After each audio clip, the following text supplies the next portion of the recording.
Alrighty.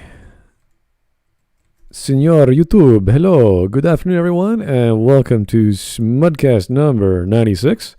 And we're doing something a bit special. We have a few videos we have on a list from one YouTube channel. They're so small, we thought we can get two of them done within one session. I think we can do it.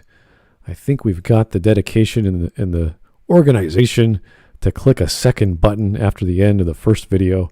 I think we can do it, Shiny. It might be beyond our capabilities. I don't know. It's a little too much. I don't know if I can do it. It's too much power for one man to handle. It's a button right after the next button. Oh, dear. So this is going to be a first video. It's called Why Not Use Ywings, which is a 5-minute video. These are very well done videos. He talks very clearly. He does good editing. E.C. Henry, he's usually pretty good, pretty on point. He has been critical of The Last Jedi quite a bit, but I don't know why he's being a bit iffy here. I don't know if it's one of his older videos, but he makes some absolutely fantastic videos. Yes, they're very well done. Lots of good graphics. He does some animations here and there, I guess. But very well thought out, very well put together. Always admire a YouTuber, regardless of their positions or opinions, how they make video. That's one of the reasons why people do well on YouTube is the visual, the audio, and he's got them both. He's very good at it, so we got to respect that, regardless of his arguments, but we're here mainly for the arguments, of course. And it's really easy for us. We've been doing this for years. And it's, of course, on the Ywings issue in The Last Jedi, which has been heard of time and over again.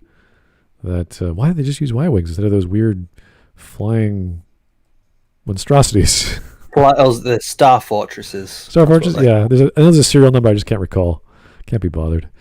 So the second video, which is actually shorter than this one, is called The Last Jedi Solves Space Combat. Now, usually... I've seen a little bit of this one. I haven't seen any of the other ones. Usually when we're talking about lore or things that are broken in The Last Jedi, we go from the gamut of, the Force, the characters. We tend not to delve into space combat because it's usually mostly sensational. It's mostly like explosions and things moving fast. It's like, okay, there's lots of leeway given to how things move in space and sound in space. We get it. It's a movie, okay? It's cool. So for him to argue, this actually fixes something, I was like, what was broken in space combat? I don't recall an argument about space combat in the previous films, and I highly, highly doubt that the directorship of a certain person on the show or the film said, you know what? We got to really be consistent with space combat, guys, okay? We really got to nail this one down. Not exactly a high element for consistency in the Star Wars galaxy, as far as I recall, but I could be wrong. Maybe there's some geeky guy out there who's like really paying attention frame by frame of the original and going, no. This Xwing can fire with its X-foils closed. That's not right. You're like, I guess so. I don't know. So, anyway, we're going to get started. Thank you, Skids. Thank you, sir. That was, I think, was it your recommendation? I can't recall. But I can't keep track of everyone posting ideas. I try to make a secondary list and a tertiary list. Now a local host list. There's all these lists. And hopefully we'll get through them shortly, but we never know. And here's John Lemley. Thanks, John, to start off things. Y-Wing, more like why do the sequels exist? Am I right? You know what? There's nothing wrong with making a sequel if you know how to do it. And you know how to be consistent, and you know how to use the right, I guess in this case, the right spaceships. I'll tell you why they exist. Money. Money. I would say yes, that's the underlying reason, but I really, really think the people who are making these films love their job. And they want... I think if you were getting out of school and doing your visual effects thing, you would jump on the chance to do anything related to Star Wars. I think you'd go crazy. So I think the people involved are very passionate. The people who do these things, the designers, the animators, the modelers, very good at their craft. Of course, CG has jumped... I think it's been jumping every 3 years. There's some new technique or some new plugin to Max or Maya that just blow things away. So, as we will be seeing in the next year, as the popularity and price goes up and the price goes down for all these RTX cards coming out with ray tracing. Ooh, gonna be amazing times. Not to say we've actually seen any games with ray tracing the past 2 years, but with its popularity and proliferation, it's going to be more common, I think, in the gaming world as well as in the CGI world. Okay, let's get going. Why didn't the Resistance use something like Ywings or Bwings when attacking the Dreadnought instead of these rickety, slow, flimsy bombers? I've gotten some variation of that question probably dozens of times, and I think it's meant to be rhetorical, like it's obvious that a squadron of smaller, faster fighters would have accomplished this task better than a squadron of star fortresses. No. The reason why people ask is because these ships themselves are useless. The movie shows them to be useless and not even good for the job, so why are they using them? Especially since they show in previous films they have shown much more advanced bomber technology, even in the very first film. Right. So why are they using these ones here when technology was much more advanced 30 years ago with more advanced ships? And we can talk about the design. We can talk about the design of these ships, the actual function of these ships. But we know the actual reason is because Rian Johnson wanted that one scene from that World War II old video shot of bombs falling, and he wanted to make it look believable and realistic in his mind. So he designed this shaft of a ship that just drops things through this gateway. But you could still design like the original Sky Fortress is a beautiful design, but this isn't. It looks weird, it's off balance, it's slow, it's sluggish. And the whole reason why we're complaining is because in the script they're designed to be incompetent so that they can create this, oh look, they're nearly there, everything's hinging on this moment. And that's why they make the bombers so incompetent, not because the problem is, why would they want the ships to be incompetent for the plot reason, but then why would they send these incompetent ships out here when there are other ships which could do the job much better and probably not end up dying? Well, let's think about it. What if these ships actually had working guns and they have 6 gun ports? What if they have working shields, which they do have shields? They just don't show them in the movie. If they had all those things, he'd actually have to design or task his animator, say, I want a really cool space battle where there's only one of these ships left, but I want it to look like they're really struggling. Because in the movie, they don't they get instantly annihilated except for one. And then for some reason, it just sits there. A part of a TIE fighter, not even the whole TIE fighter, just a part of a TIE fighter gets hit, if they shoots off into the bomber, and then from that one bomber explosion, it then destroys 2 more. It's stupid. Yeah, so this scene, it's not just the fact that there's no shields and the guns aren't working and they're really slow. They could have made the scene with exactly the same ships, with exactly the same function, but actually make them work. And make it exciting, like believable. Like, oh my goodness, these people are striving to do this really difficult task. And the problem was the task required only one of these ships, not even a full payload, maybe even a quarter or a tenth of the payload to destroy that gigantic ship. And they had like 8 of them? I don't know how many there were, 8 or 9? But then why doesn't the ship also have shields? Why doesn't it have missiles? Why doesn't it have... No, not the bomber, the actual pizza ship. Oh, yeah. Dreadnought. Why doesn't the Dreadnought have shields? There's so many questions, and we just sit there and we go, this is dumb. This is insulting our intelligence. So it's not just the bombers that are at fault. It's the fight itself. It's the thing it's hitting.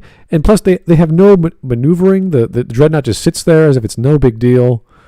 It could have done any number of maneuvers to get out of the way. So... it's just sad. It's just sad storytelling in a space opera, which you expect the cavalcade of ideas to be like, oh, this is the only way this could have worked. This is the trench run. This is the only way the rebellion can win, or the rebels can win, whatever you want to call these guys. And they never gave us that. They just sort of, oh, look, everyone's just blowing up for no reason.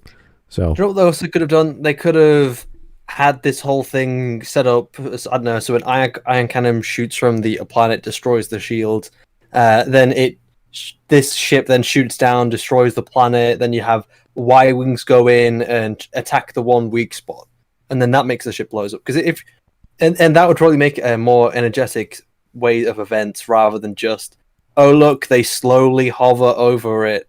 And it's been more energetic to have a Y-wing flying around. It's like need to get to the weak point. Oh, hey Glib. Hey Glib, how's it Why going? do you need bombers in space? Are you stupid? Can you not figure out a launch system for your? No one knows what a fucking Y-wing dumbass Star is. Wars shit. So, nobody knows that. Look, all these arguments are dumb and for dumb people. So if you're propagating them, you must also, therefore, be dumb because the movie's made by dumb people. It's made for dumb people, and you're a dumb critic, right? That's what this guy is saying. I actually agree with Glib on this part because if you're trying to argue for this, you're effectively making the characters in the movie stupid. Like even the bad, well, obviously the bad guys are dumb. Like that's a given. But then we have the rebels even being stupider. Just wait. He comes up with an argument for the reason why they chose it specifically. But even then, so the launch system on this, canonically, they fire through magnets, big magnetic rails, which then launch them and propel these bombs. So if they're propelling the bombs, why are they propelling the bombs down? Why don't they propel the bombs forwards? And that way they don't need to be directly over the ship to fire. It's so dumb. And then because stupid.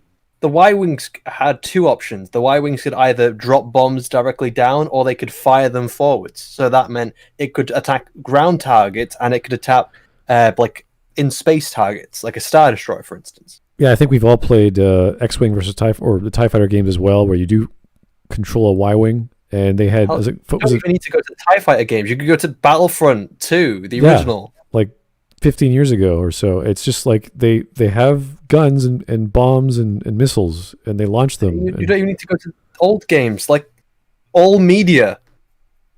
Like even Rogue One. Rogue One had them firing missiles forwards. I'm sick of people making stupid arguments and acting like they deserve equal treatment. Whoever made this video should delete it, because this is fucking stupid. Okay, so E.C. Henry is by no means stupid. He's just making stupid arguments, because he has made pretty good arguments in the past, just not in this video. He makes some delete this very video, good videos. E.C. This is shit.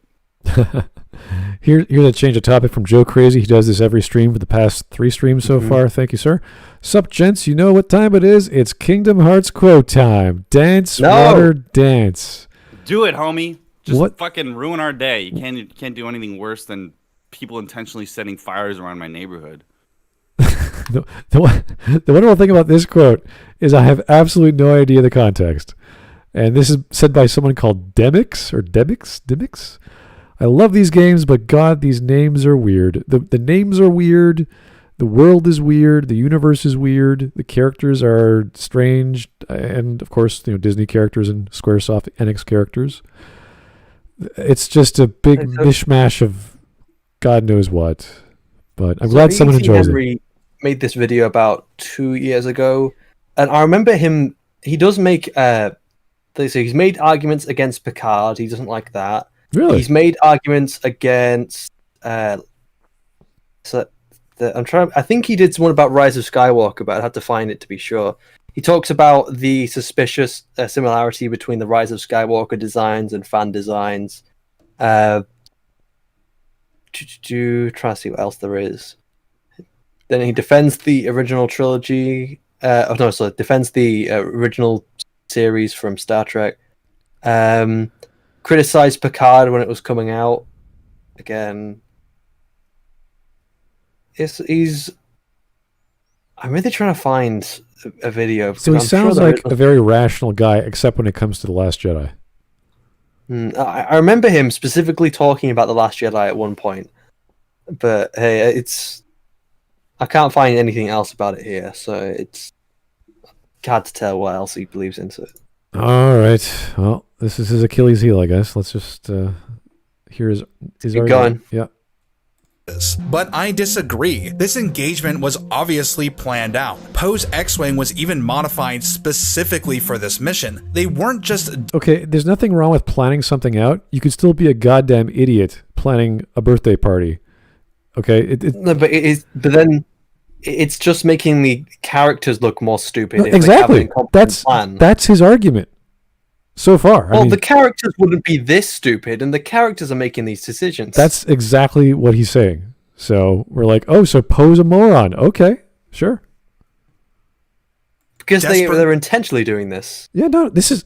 If you plan something out, you are intentionally doing something for the future. So if you're going to murder someone, you're planning it out for that's pretty much what it is. And the intelligence of how you accomplish your task is based on how successful it was or whatever. Now, we can tie that in with the plot where there's Leia, and she doesn't know the plan. She doesn't know it's because you hear her lines. She's like, okay, Poe, you did what you had to do. I'll come home and let's get out of here, whatever. All he did was destroy the surface cannons. Right. And then why were they just going to give up after that? We don't know. That's what Leia wants him to do. You're like, Leia, wasn't there a whole plan? Apparently she didn't know the plan. Or she just signs the... Apparently she just gave up on it halfway through and then just wasted all this time they could have been using to escape. Yeah, maybe she has no communication with her and the people who do the actual war. Or maybe she just signs the checks. It's like, all right, yeah, whatever, let's just do this thing. Go here. Go get out of my face. Maybe. We don't know. But there's absolutely no connection between this plan, if it was planned, and Leia being in charge or even caring or knowing about it. Throwing whatever they had last minute at the Dreadnought. It would seem that they chose their hardware pretty carefully. To me, it's clear that the Star Fortress was chosen because it's the only craft that could deliver a large enough payload to destroy the target. That's determined by the film. Okay. It's not, so it's not size, because we know for a fact that something as small as an X-Wing can already destroy Death Star. You just got to attack the weak point. Okay, so this is the argument. There is no weak point. Let's say that they don't have any kind of blasters or whatever. There's no reason for you to believe that there isn't some other vessel in the Star Wars universe that could take this down. They can invent one. You're telling me that this entire galaxy, that there's no other shipbuilders, there's nobody else that can do this, there's no weak point on this thing, you can't go on the inside and blow it up from the engine room, you can't do a heist sequence. You got to blow it up from the outside for your initial incident? Again, stop trying to defend shitty filmmakers and their dumb films. Even making the argument from a purely narrative standpoint, it is up to the film whether these fighters are capable of destroying it. And yes, if a Y-Wing really couldn't have done this, they could have designed it. No. It's not. This is the 8th film in a series, and they're introducing shit. We know what the rules of this world are. It is up to the film if... No, fuck that. I'm not doing that shit. I'm not doing it, Glib. Listen, you're not letting me complete... Okay, I'm saying it's up... No, it's up to the film if the Y-Wings are capable. And no, it's not. Follow the rules of Star Wars. You're not listening. Off. I'm not defending the film. I'm not defending the film at all. But I'm saying stop. This goes against the entire principles of Star Wars. So a Y-Wing would... if the film can say... Well, my argument is the film can say that if a Y-Wing attacks a specific point, again, a weak point which I was talking about, then it can destroy it. And that's why I'm saying it's up to the film to decide if it can or cannot. And if it cannot, yeah, but that's still stupid. That's still fucking dumb. So you have a situation where you have a giant ship and you got to blow up the giant ship somehow, and we're going to use the exact same method like the Death Star, just so it's going to be like TFA again. They can't come up with anything different. Okay, so there's also so many layers of this. It's also for the film to design the Star Destroyer, and they went with this design, and the combination of how they're attacking it and the combination of the actual design itself doesn't work together. Because, and if you're really saying the film doesn't need to say no, it can't. The Y-Wing can't do it. The film can very easily say yes, it can. So what's the issue? Can the film also say that blasters can bend in space? Can the film say that there are magnetized bombs that come out of the top of ships over them in space? No, because you're not understanding what I'm saying. I know what you're saying. I'm just saying that you're giving authority to the movie. I'm saying the movie hasn't earned its authority. Well, it doesn't have any. I'm not giving authority to. No, I'm saying that. Okay, I'm not saying that they can make random shit up on the spot. I'm saying that in the actual what's happening in the film can't. You can't just say that. For instance. My argument is against the film. The film can't just say that, for instance, going to Zack Snyder's Man of Steel, Superman just can't do anything else. He has to snap the neck. It's like, no, it's up to the I know what you're saying. Film. I know what you're saying. The film can say anything. The film can do anything else. The film isn't limited to only snapping Zod's neck. It has options. Because the film... Just don't say anything else, because that triggers the semantic part of my brain. Okay. They could do So something that would work. I agree with you. Because think of using the it- narrative. Okay, so the narrative. So I'll word it a bit better. The narrative control you have in the film allows you to find a solution that makes sense within the existing material. Right. Beautiful. So think of an actual Y-wing, right? What's the main armament of a Y-wing? The ion cannons, to my knowledge, right? Ion cannons. Well, no. The ion cannons are a secondary, but The ion proton cannon is the thing bombs. from ESB. Yeah. Okay, but the ion cannon disables basically shields. They're energy bombs. And they disable electronics. Well, that's the thing. So they realize, hey, there's no shields. Our Y-wings are useless. What can we do? Well, we have these bombs or these missiles. Again, no, and then they have to we'll figure just out go what to do, right? So here's a scenario with Y-wings. I just came off the top of my head that everyone has to figure out on the fly, how do we take on this dreadnought with Y-wings? And they say, oh, there's a weakness right there. Everyone has to coordinate their assault. Everyone has to wing up on me, and off we go. So that would be one solution to a problem that, why can't they just use Y-wings? They can still have conflict with this scenario and still be true to lore. So, and the reason why everyone's so stuck on specifically Y-wings is because we still have X-wings, we still have A-wings. Why don't we have Y-wings? Why don't they just leave the bombs out in space like a minefield? And then they all just, when the that would be more intelligent. Blow up. Well, the other question is, why do they have like 8 or 9 of or I think there's 11 of these fortresses, when all we know, or all we need to know, is that there's a sweet spot on the dreadnought, and you only need maybe a few, like maybe 10% of the payload of each of these supposedly necessary ships. It's kind of like, I need to drop one nuclear bomb. What we're going to do is we're going to fly over, Nagasaki with like 300 ships or 300 planes, each carrying, 1,000 nuclear bombs. It's like, wait a second, isn't that overkill? Like, what are you doing? What kind of plan is this? This is really stupid. They send 5 ships with a bomb each. It's like, no, we only need to do what you need 1. Why are you sending so many? Nothing about this makes any sense. You have a ship the size of an entire planet or something that comes in, whatever it is. No, it's not the size of the planet, but yeah. No, you know what I mean, though. It's a big one. It's a big old ship, right? So in tactical doctrine for that, you need destroyer ships around it to defend it, and you need, an aircraft carrier so that you can, because it is an aircraft carrier, you need to be able to defend it with short-range interceptors. Yeah, there's don't nothing launch defending ships. it. They don't launch the TIE fighters. There's no defensive frigates. There's nothing. They just bring this ship in because Rian Johnson is a fucking dumb person. Mm-hmm. And he has bad ideas about film, and he doesn't care about doing research to make realistic battles if they're in space or if they're in fiction. He is inept, incompetent, and malicious on top of it. And that's why we get this. And that's why EC delete this fucking video, because it's stupid. Why are the Star Destroyers hanging so far back as well? So, like, the Star Destroyers could actively offer up support, but yet they just kind of hang back behind it and just let it get destroyed. And at no point, no one's opening fire at the Radis or any of the other ships. So they're just kind of sitting around like the established. They fired a base. They fired the base that the people are moving up from to go to the ship. So why not just blow up the ship and then they don't have nowhere to go? Yeah, transport ships don't have fucking light speed travel. So we've established that everyone on both sides is incompetent, and that was set up that way. So they're dumb people making plans for dumb outcomes, which are contrived when they do succeed. I love how the way that Poe is able to destroy all the surface cannons is that his ship is too small. It's like, wait, and too fast. They're too small and too fast. It's like, you couldn't just say that Poe's, I don't know, skillful, and that's why he's doing it by himself.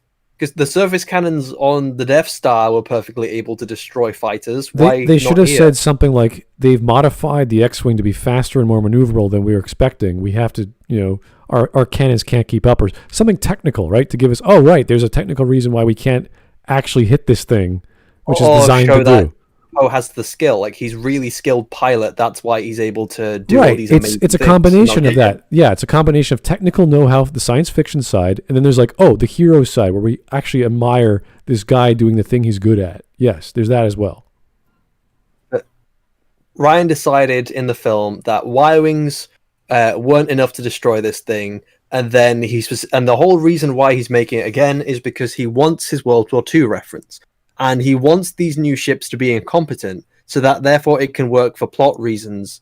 So then it's really desperate push at the end. Yeah, it's like watching a B movie, right? And it's like, oh, this is so incompetent, but we have no idea why it's so incompetent. In this case, it's a really big budget, and we go, why is this so incompetent? It can't be because no one had, there weren't enough eyes on it. It's because Ryan wanted X. We know exactly why this scene is played out this way, and that's why we blame Ryan. I mean, we blame him otherwise, but now we have an actual clear reason. And I still don't understand why the Dreadnought doesn't have shields. Yeah. Or shields at all. Why doesn't the Raddus have shields? Why does no one have shields? Yeah. Shields don't work. They only work whenever it's convenient for the plot, apparently. Yeah, that is true. It's only ever when it's convenient in these films. And it shows that it does have shields, remember, because they have the thing where the shield apparently has sectors that can go down or whatever. It's just stupid too. Yeah. If the shield is an energy circuit, then if you break it, it'll break. Unless there's breakers in certain areas. Well, it depends on it depends on the science which you're going off for the shield and what the world is specifically. Well, we gotta do something. They keep fucking changing it to whatever's convenient, and I'm done. Yeah. I'm done. I'm 100% done with people making fictional defenses that are based on nothing except the fact that they want to like the movie. I'm E.C. Henry. I want to like Star Wars. My entire channel is justified by explaining shit. But if there's no explanation, my speculation will replace it. I'm like, no, EC, that's not true. If you don't have an explanation, your speculation is bullshit. Glib, to be fair, you're not done. You're Glib. I am finito. You're not. No, you're not done. No, you're not done. I am done now. I'm gonna laugh really loud like the Joker. My name is Ezekiel. Isn't it ironic that we have a guy named Dunn and Glib on the? Yeah, it is. Okay. I'm just being glib right now. Okay. I can't really say I'm being shiny. That's not. You're the positive, happy person, of course. Yes, that makes perfect sense. All right. At least within the given time frame, the Star Fortress carries over 1,000 proton bombs, easily 50 times more firepower than the most forgiving specs for the Y-Wing, which carries at most 20 proton bombs. Which is I'd say about all you need. I think the first 10% of those bombs started the chain reaction, and that would done it. You're done. Yeah. The rest is overkill. So you need one Y-Wing according to this film? Yeah, because they're only 5'10". You'll bring 3, bring 4. You'd be fine. Yeah. Have them run circles around everyone. Yeah. I love the Clone Wars design of the Y-Wing because it's actually nice and paneled off. It's nice and squeaky clean. Yeah. I love the paneling. It's even got a watermark. Here's the admiration of the Y-Wing design. It's like, ooh. I'm checking my temperature right now, like the weather near me, and it says it feels like it's 84. And then the weather condition, like humid or clear sky or whatever, it just says smoke. Smoke? I'm in a fire. In the middle dear. Of a fire. Yeah, there's a fire 5 miles away from me. Apparently, it's the worst it has ever recorded in California. It's making my life fucking annoying. I can't go out to work out, so I'm all edgy. Can you breathe properly? Is there a clear? No.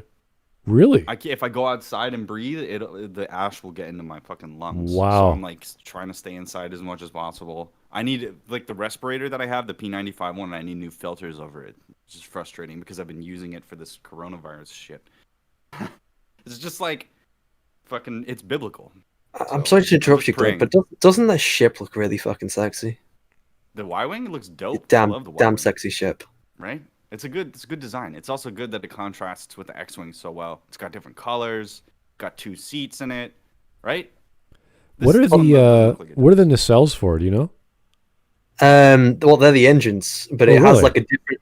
I think in lore or something, it's got a different type of engine, so it's able to propel faster, but it's got a slower turn rate.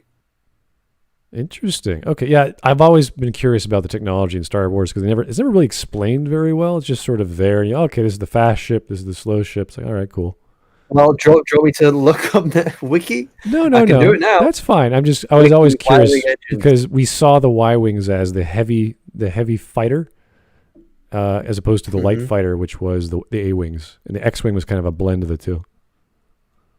How can Anyway. you explain why there's no Y-wings when there's no explanation in the movie as to why they didn't use Y-wings? You don't have an argument, EC. There's nothing here that says that there can't be Y-wings. I mean, we could do some clips of the hangar that we see very quickly to see what ships are in there. I think it's just X-wings though. But there's no Republic anywhere else. There's no old ships. There's no leftovers from the New Republic. Yeah. As soon as they won the war, they decided to disband their military or whatever, and then not build a new one. You know what I mean? Like the different when the American irregulars, the militia in 1776 won, we made an army. When Israel and the Lehigh Irgun won, they made an army. Even Hezbollah has an army. Do you know what's even funnier? In Rise of Skywalker, they use a new type of Y-wing. Oh, there you go. See, so it does exist. It's out there. All those ships from Rise of Skywalker, where were they in The Last Jedi? They just think they're like, nah, we don't want to listen to some white woman. We'll listen to the black guy though. The Racist. E.C. Henry actually did design a Resistance Y-wing. Like, it's right there. So he knows in his gut that this is stupid. Again, EC, delete this video. It's really bad.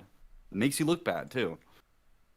Okay, let's all keep on going. And I know how to make myself look bad. No. Okay. Glib Take knows it a lot from us. about looking bad. We're very good at it.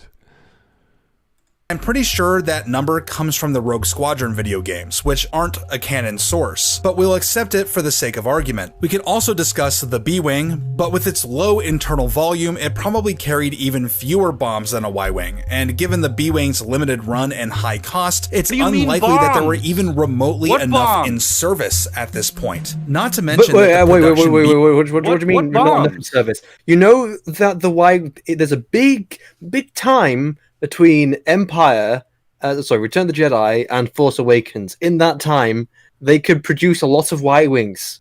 Not Y-wings, B-wings. We're talking about the entire galaxy at peace who are in control of the greatest military in the galaxy. They would have all the guns. They would have everything, okay? They would have all the best guns. Yeah, like it would be so much more interesting if we followed the New Republic and we were actually following an underdog remnant of the Empire. So not following. If the antagonist was the underdog, but yet the underdog antagonist was constantly outwitting the New Republic, and that would be a hell of a lot more interesting than the First Order and the Resistance just doing the same old thing again. Yeah, I think. So my primary issue with this is that we spent all this time, like 30 years or something, in the expanded universe, just all these different artists and writers and people that were playing video games and all this fun stuff, reading comics. We spent all this time going, I wonder what's inside that ship. I wonder how that ship works. I wonder what we're missing. How does this work? What's the engine? How do you measure light speed travel? Like, oh, it's megalights, right? So then, just hear me out for a second. So we know all of the energy weapons. We know the armament that's on the B-Wing. So what is E.C. Henry's argument against any of the other material? You're just saying that it probably has less bombs. What fucking bombs? There's no physical bombs in any of the ships in Star Wars. In any of them. Okay, so in this point... Name a ship in the OT or the PT that has actual physical bombs in it. Okay, so proton bombs are actually they're physical, but they appear as light. So they're the physical, but do they generate out of a physical source, or yes, they do. Based on whose explanation? So if you look at the Xwing and the cannon of proton bombs, they actually are a physical projectile. Well, they're called torpedoes, even right? the Xwing, proton torpedoes, and it's a little cone thing. If I can just find the. That sounds retarded, by the way.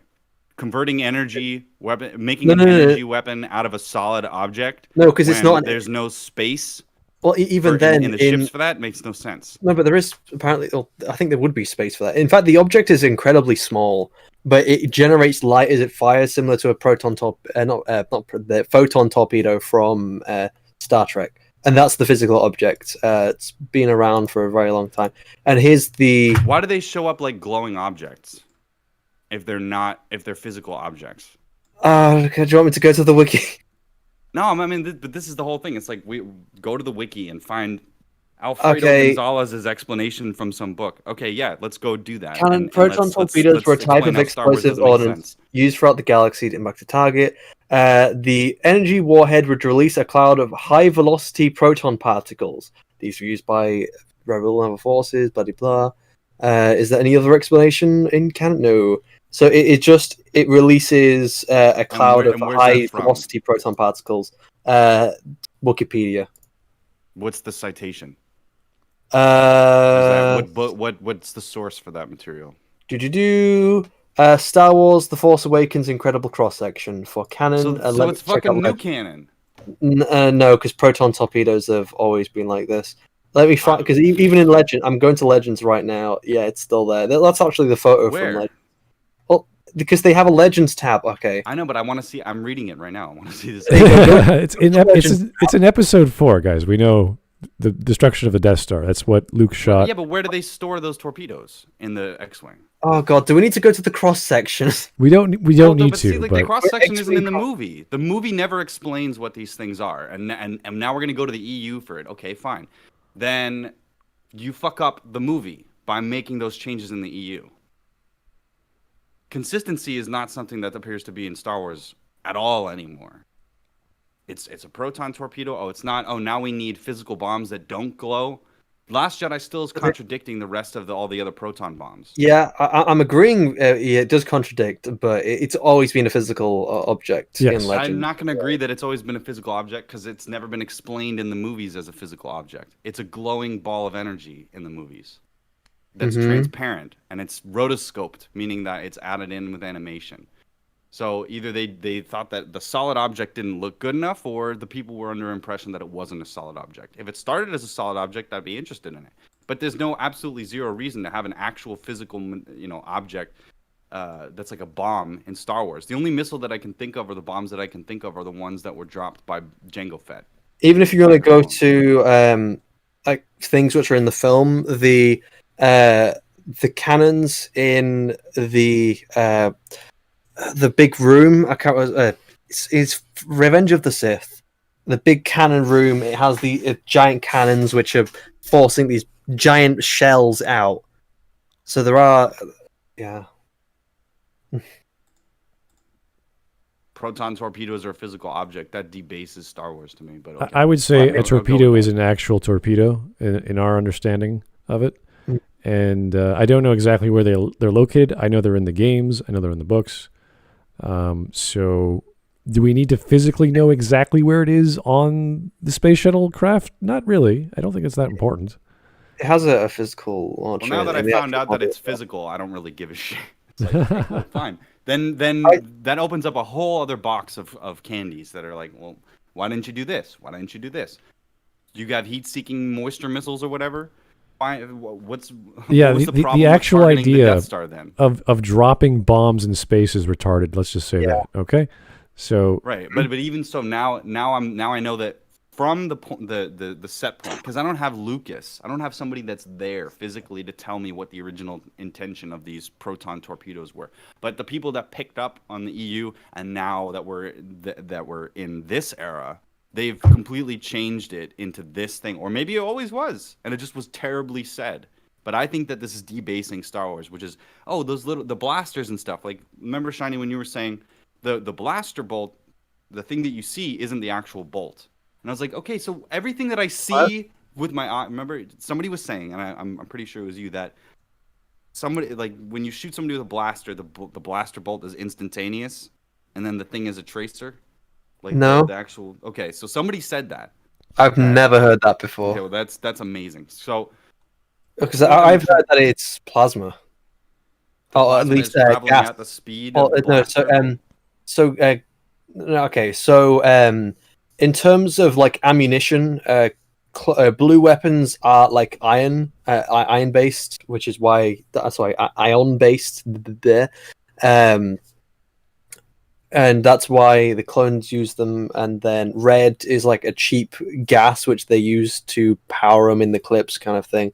And that's the closest explanation I've heard to the blaster bolts. I don't think I've actually heard them being called tracers, or like the in my mind, from what I understand, the bolts themselves, I think, are actually the thing doing the damage. Okay, so here's a zoom in of the actual shot in the movie, which looks like a cone. And of course, this is back in the 70s, so it's pretty old. They did what they could with animation, so they look like cones, right? Pretty obvious. You got a point there and a circular base.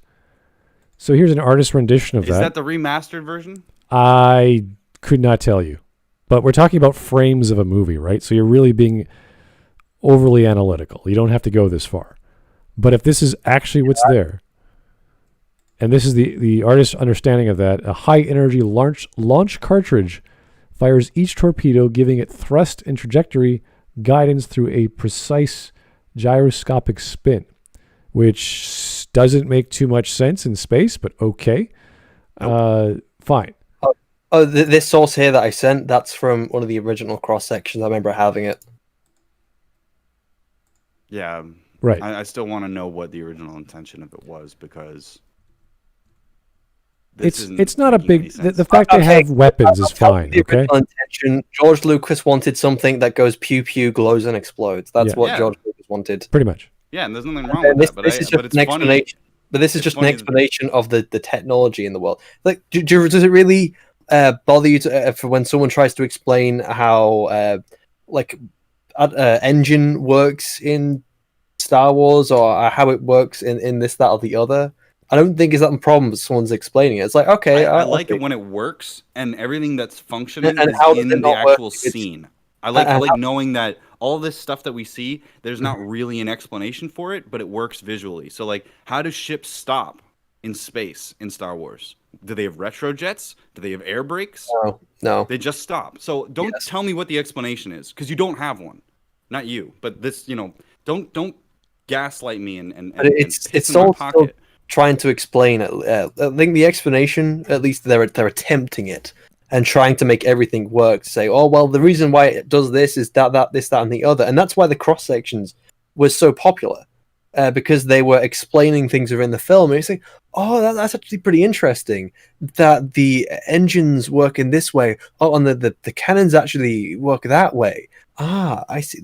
And then all the time and effort that's been got into like crafting these really very detailed cross sections, very visually interesting. They got to come up with something, you know what I mean? Like, but it's so annoying because they have the snow speeder's supposed to have laser cannons on it. They're not blasters, but they don't work like lasers. They work like blasters.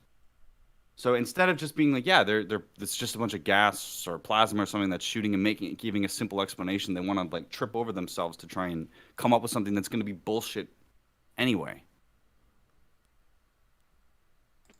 All right, I think we've exhausted this side of the argument, guys. Let's go back to Bwings and why they don't have any bombs on them or something. Oh, because now they're physical bombs, so now all the designs of the original ships are stupid. Because if they're physical bombs, then they need a physical bomb complement. The X-wing can hold like what, 2? Why didn't they use Y-wings, more Y-wings on the first one? Well, why use Y-wings at all? What? Where is the complement of bombs in the Y-wing? What? Where do you store all the bombs? Where do you In store the all ship. the missiles? Where? What do you There's mean? no space on these ships. They're not designed like There is. bombers. There should be a larger fuselage. The bombs are small. They're like the size of a fist. Awkward. Like if you actually look at the place they're coming out of on the Y-wing, the X-wing, they're very small. I really don't see the issue, but I'm trying to understand. All right, let's go on, guys. At this point. Not to mention that the production B-Wing was considered a poor dogfighter and required escort by more maneuverable fighters anyway, so it's unlikely that it would have fared much better than the Star Fortresses. No, because it's actually much more... In the film itself, it's much more maneuverable, it's much faster, and it doesn't matter if it's not a good dogfight, it would be much better than this. Yeah, it's a hybrid between a bomber and an X-wing, I think. It's kind of both. It's not an A-wing, it's not as fast. Fight also. So the A-wing's an interceptor. The X-wing is kind of a hybrid, where it's more of a fighter, but it also works for bomber reasons, and as bombers. And then on top of that, you also have the B-wing, which is a heavy bomber, but it also works as a fighter as well. Which at least have protection by means of several turrets. I think Which are completely useless and not even seen to be used. There are 6 turrets on each of these. These things should be destroying everything in their path, but they can't even hit one. I don't even think they hit one TIE fighter. It's hard to tell in the film because they're just there and then they explode. that some of the issues people are having are because we're assuming that the Dreadnought was somehow vulnerable to some other form of attack. After all, the Death Star 2, and Starkiller Base were all destroyed by small ships using small weapons. So And we the assume that the Super weak Space point Destroyer on this Dreadnought ought to come down with just a few hits from a few random fighters. But if we give the Resistance some benefit of the doubt, we can argue that they're proceeding with the plan that has the highest possibility of success given.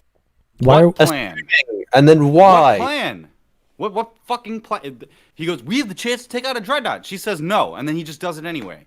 And then We they don't even know the always value of the fight target. anyway. None of this makes any sense. There is no plan. It was a plan, but then Leia contradicts it because we know that Poe's going out there for a reason. All these bombers are already in formation, but then Leia just decides to give up on it like there isn't a plan.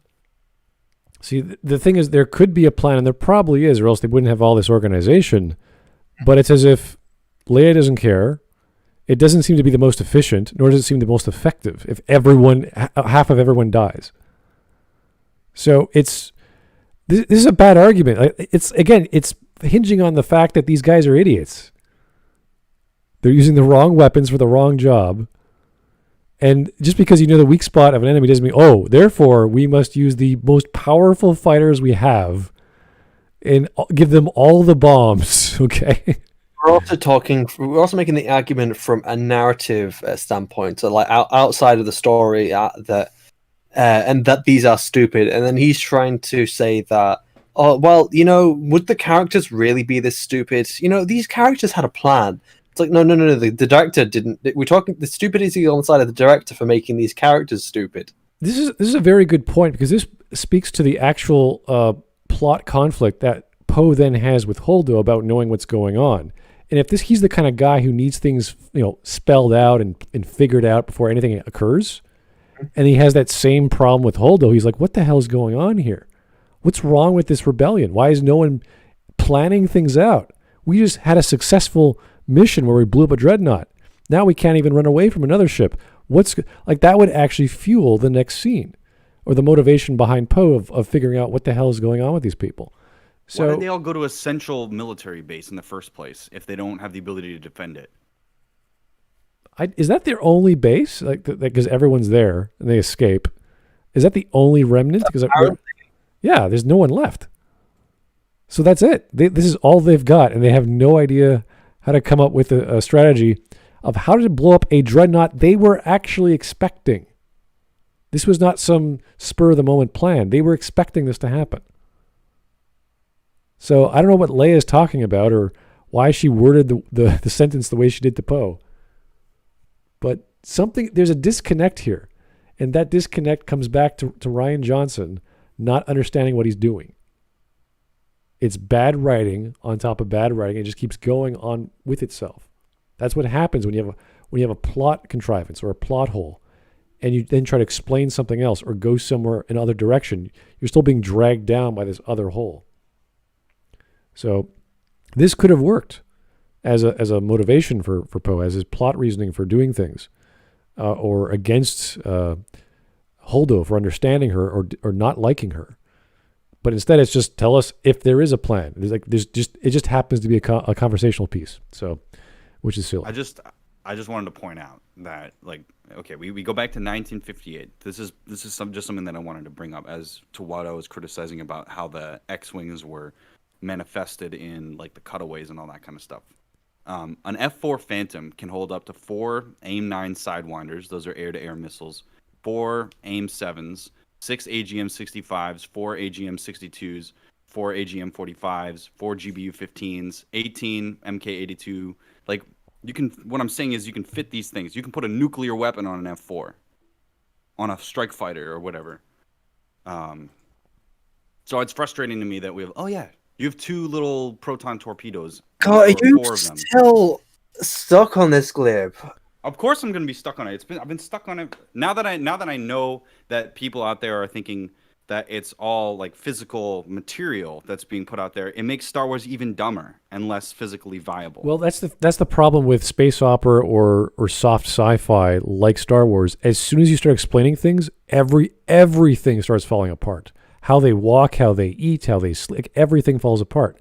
And that's what you don't do with certain space operas, because if as soon as you go from soft to hard, you really have to have a good base for your soft sci-fi. And if you want an explanation that, like a technical manual that you get in like Star Trek, I don't know if you guys remember between season 4 and 5, they came up with technical manuals of Star Trek: The Next Generation.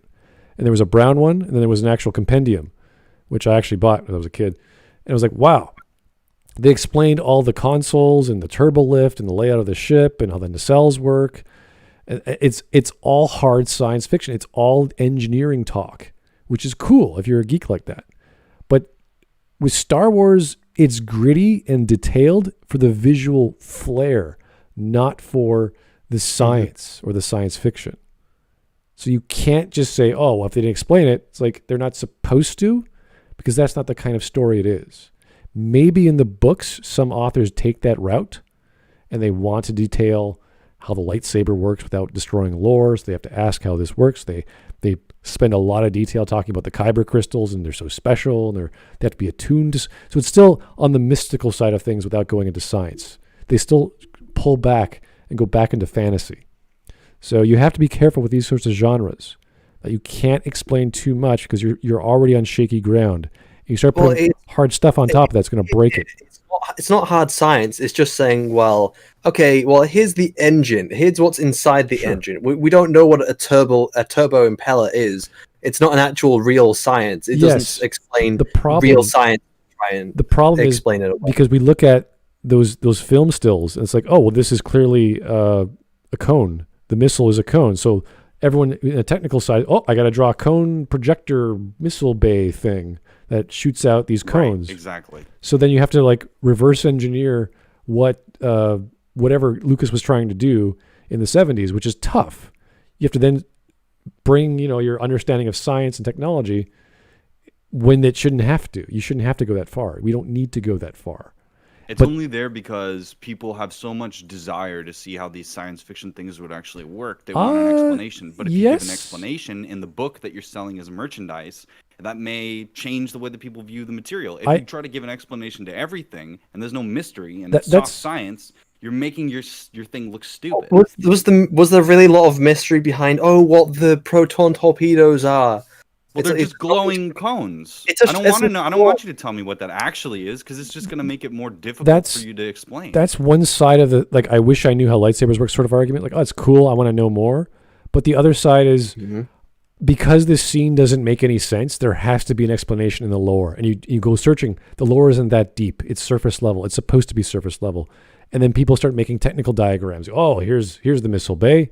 This is where they store all the missiles, and they store 1,024 bombs in this fortress. You're like, really? Because the scene was so dumb, they had to get someone on a website to. This is not Wikipedia. This is StarWars.com or wherever the hell it appeared first, and they made that stupid art book to make up shit, to explain the shit in the film.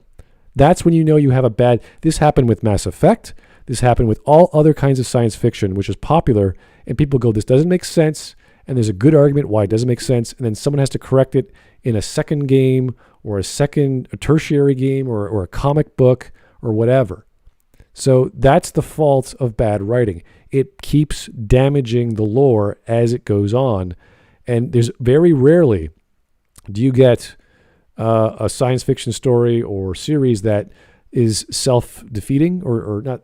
I was about to say self-defecating, but it's kind of like self-deprecating. Yeah, I guess that's the right term, because they sort of poke fun at itself, and as soon as you do that, it's like, oh, it's just a technical thing. Like, don't worry, it's like a big umbrella. It's like, just shove it under the rug. It's not a big deal. I saw that with some DLC from Mass Effect. I saw that with Star Trek a few times. So yeah. That's good. That's really good bad writing in Star Trek. Yeah, you're trying to don't look at the guy behind the scenes. Just don't worry about it. That's We'll what use you the need. phaser array, the shield, to do the thing that has nothing to do with the shield. Exactly. What? Yeah. That doesn't make any sense. Yeah. Well, you need some techno jargon that does make sense to cover up this thing that doesn't make sense. So that's the problem you fall into with bad writing in science fiction, at least. Or your brain does the work. I like it when people's brain does the work to make sense of a visual thing. Like, why do the Empire use green blasters versus the red ones? It's to differentiate who's firing at who. I don't really need to know that they use a better version of plasma and the green one. That's great for you to talk about. It has nothing to do with the movie. Yeah. And then as soon as you tell me, oh, it's actually a super heated plasma thing with it goes through the power side, I'm like, no, it doesn't. No, it doesn't. That's what that is a Sterling submachine gun has magazine cut down and fires blanks. And But that's not even what canon is talking about, or even Legends. No one's saying that those are physical projectiles. Those are still essentially lasers or blasters. But that opens up a lot of questions. If they use solid rockets that fire particle beams when they explode in all directions, then why are they not using bullets and guns when they have fucking Jedi running around? Wait, why would they suddenly start using bullets? Because that kills Jedi. No, but so do lasers. Apparently. Well, let's theoretically say can't deflect a bullet with a fucking lightsaber. It'll just melt into the thing, right? Well, it would shoot a bunch of them. Disintegrate. No. Can a Jedi detect a sniper round from half a mile away? The lightsaber disintegrates and melts things. It's not. Right. They can block the lightsaber. Can you block a minigun? Well, they can't block a laser minigun. Right. So why aren't there more laser miniguns? But there are laser miniguns. Added later. So why didn't they use it in the OT? So you're saying is why didn't they use guns? So this is a big jump to make. So you go from it's absolutely not. They set up a system why don't they worked use in the guns? They set up a system that worked in the OT. Right? This is all the available information. If you create new information in the past, in the prequel era, or you create new information later, that's not a natural scientific expansion of wherever we were, which, by the way, doesn't work anyway, because this takes place in a galaxy far, far away. You're going to change the context of the original, which is the root of everything. If the original is no longer the root of it and it's something from the past, then there are things that are missing in the OT that are not missing in other things. This is why you don't want to get so specific with Star Wars. You need to keep it mystical, because otherwise all of the little details start to prop up and you go, this doesn't actually make any sense. It really feels like you're overreacting over something small. It's a million cuts. It's a million little things. Let's say why aren't there warp speed battles or light speed battles? Why don't they just fight in light speed? How can you track in light speed in the new canon? Like, there's so many problems that are going to come up the more you enumerate on how Star Wars works. Because it doesn't actually make any sense. It only makes sense visually to the audience from a narrative structure. Right. From implied information, not from detailed information. But detailed, it stops making any sense at all. So don't even bother with the cross sections. One of the best-selling books you can do a cross section. It's just visual fodder. It's not fucking clever. It's like, oh yeah, we have an X-235B missile system, and then the cone breaks off from here. It's like, that's all just made up shit to make it so that they can sell the book. So ignoring this, your original argument when I brought this up was that you had a problem with physical bombs. Yeah, I have a problem with physical bombs in Star Wars because everything in the original story was presented like a glowing laser. Let's ignore the that's more interesting. Torpedoes. It's impossible to have a physical bomb within Star Wars. I didn't say it was impossible. I'm saying that it's a contradiction for them to use physical missiles that take up space when they have energy weapons.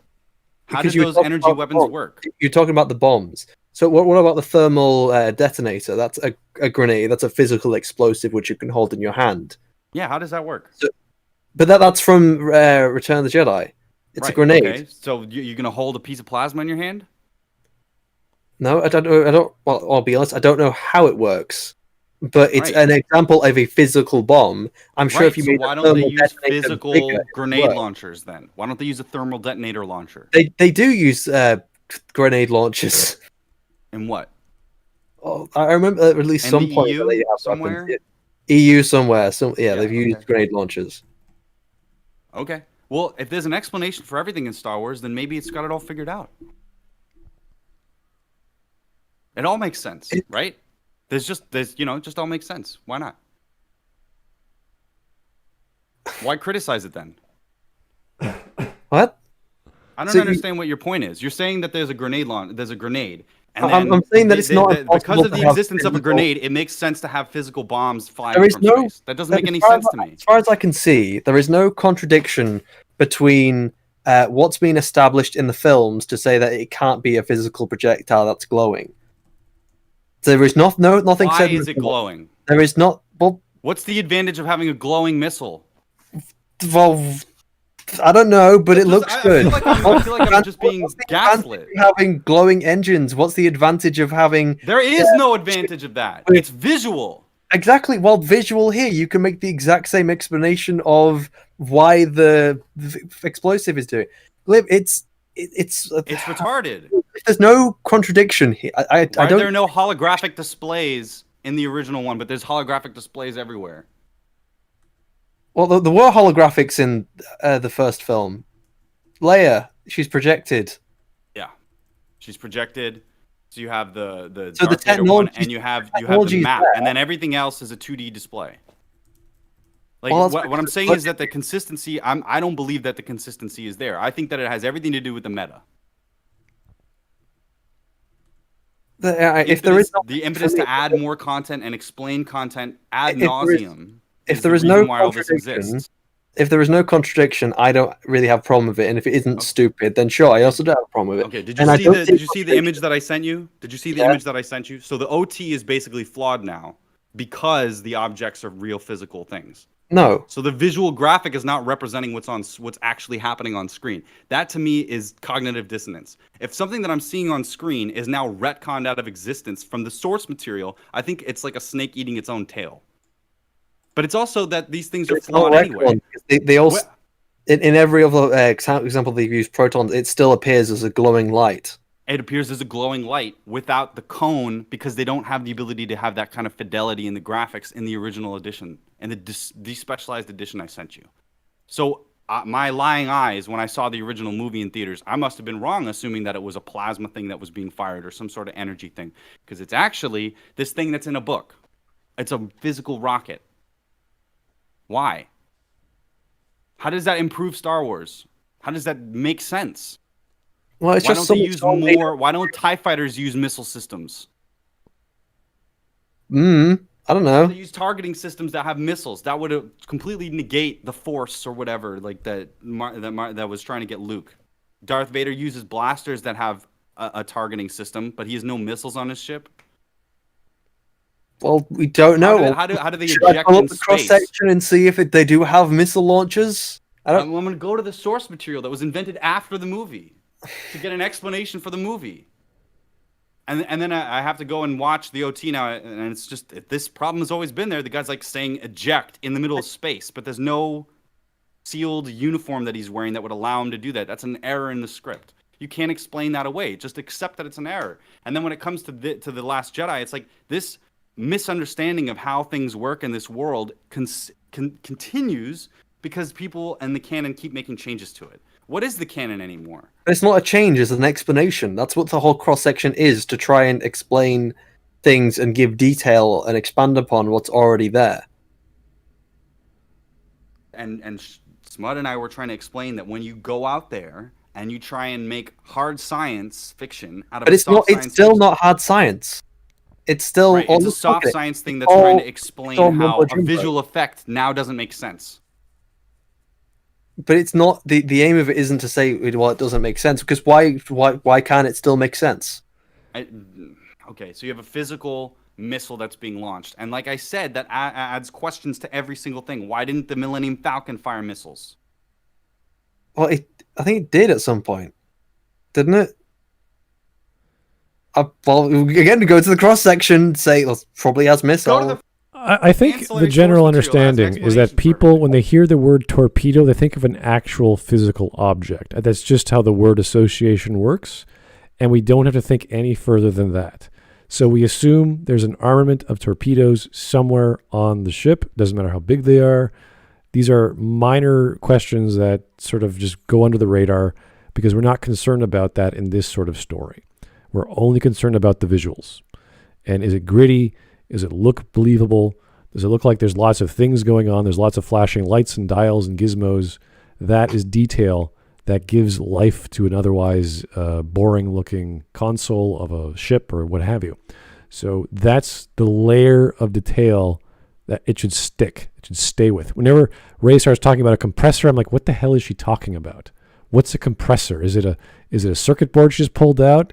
Was that the circuit for the compressor? What is a compressor? I have no idea. I don't really care personally, but now I'm kind of curious because it's like, oh, what did she actually do? Because she has this ability to fix things, and I don't know where it's coming from. I don't know how she's fixing things. I don't know where she's got those skills. It wasn't explained the same way there was no explanation of the plan to stop the dreadnought. It's just this thing that Rian Johnson wanted to happen. There was no setup. There was no payoff. It's just, oh, Poe's amazing. Oh, now he's going against Leia. Oh, now a bunch of people are... It's just all visual, sensationalistic stuff, which is fine. They glow in space because space is black, and otherwise you wouldn't be able to see the object without a reflection. Yeah, it's very, very dark. They should be completely pitch black, I know. But, these are... We do these for the sake of the story, for the narrative to work, for the movie experience, etc. And when you go the route... And a photon is a particle beam. So... good luck explaining how you created a neutron bomb or something. It's the same. Yeah, it's the same with Star Trek. They started using the same terms like photon or proton torpedo or this or that. So it was originally called a photon torpedo because it was a ripoff of Star Trek. Yeah, exactly. Because Lucas was like, I just want to do a space opera. I don't care about the details of science and this and that, as opposed to actual sci-fi writers who consulted engineers and physicists to write their short stories so they were accurate. So we get it. I'm okay with them not explaining things. It's when there's bad writing and it doesn't make sense, so you have to fall back on, oh, this is designed, these ships were designed outside of the movie to be the best for what they're doing, and they're not. And we know that. So I'd actually say this is the exact same case as what happens with Star Trek, because in Star Trek they've done the exact same thing to say that actually the photon torpedo is also a physical projectile. It just glows. No, it's fucking weird. It just glows visually for the audience for diegetic reasons. And if you know any of the science about it, you go, okay, wait a minute. At the end of the day, how does a particle beam accelerator weapon work? Does that mean that there's is there a little particle accelerator inside the cone thing that then just has a reaction that blows up and releases stuff that destroys the atomic structure, and that's how it blows up like a magnesium blast? But a lot of things like Star Trek and Star Wars are just the way they design them, the way they make them work. It's just there to look good, there to look visually. So please don't get so fucking, not you, but the canon. Please don't try to explain everything to me with fake bullshit science. Okay, just at least give a bare minimum of this is how this works and this is what this is in the movie. And if you don't, then in the future, go along with that idea and just visually re-represent What about it. people who do want that explaining, who enjoy the fake science that they make up to Star Wars world? They're not watching the right film. That's not for them. Yeah, that's the wrong film. Wrong genre. It doesn't make sense. No, but there is the idea. There is a market for it here, because obviously the cross sections have done so well explaining. There's also a market for everything. There's a market for murder. That doesn't make it worthwhile or good. So again, we see the difference between Star Trek and Star Wars: the hard science fiction and the soft sci-fi. So melodrama, big scenes of random things blowing up. That's all Star Wars. And it's supposed to be that way. I totally get that. It's totally fine. You got to keep the story going quickly. Star Trek is the opposite. It's drawn out. It's political. It's drama with two people talking about an issue they don't have a solution for. It's minutia. So you're trying to, once you start going into detail, you do that for the wrong reasons. I'm just going to let this go because I think back to the video. You're essentially retconning what came before in the wrong with the wrong technique, and you don't want to do that. So having Star Wars look the way it does, being dirty and gritty, and people with all this dust and muck, and they're fixing these Xwings that are all beaten up. You're like, how did they get beaten up in space? How does this? I don't know. It looks like they're busy and they're working, and this is what they do. They maintain it. It makes sense, and that's all you have. That's as far as your brain should go. Okay. Anyway, we got to catch up on some super chats. Here's Skids. They should have used the B-wing laser from Rebels. Does anyone know what the B-wing laser with Rebels is? I don't actually recall. It's something that Rebels decided to just add in there for some reason, that the B-wing has or at least the prototype B-wing had a laser that was capable of destroying light cruisers. Cool. In one hit. Whoa, one hit. Convenient. That's very convenient. That's deadly. And they just tend to not have them on the rest of the B-wings for some reason. Despite that would be a very useful thing to have. Melt a ship instantly, yeah. Take out a light cruiser. That'd be like the best. Why dogfight? You could just stand there and just shoot it at light speed. The real B-1 bomber, the Lancer, uses... Glib, I swear to fucking God, I will punch you. Let's just keep going. Oh, where'd it get the name from? You mentioned the Star Fortress thing earlier. The B-1 bomber was a real bomber. That's where they got the name from. I'm sick of this shit where it's like, oh, it just exists in this magical space that's Star Wars. There's no rules for it. We've talked about this for too long. I'll fucking talk about whatever. You can kick me off. All right, here's Joe Crazy. Those turrets are useless because those bombers have the durability of tissue paper. That's true. If the ships are slow, why is the durability non-existent? And this is kind of like, I heard an argument about how they have the balance. They have there's a 3 quadrants or 3 sectors for designing a ship. Payload or power, maneuverability or speed, and what's the other one? I can't recall, but Xwings are balanced because they take a little bit of both. A-wings are pure speed. Y-wings are mostly power. So the sector polygon that they would design for the fortresses were like just absolute 100% power.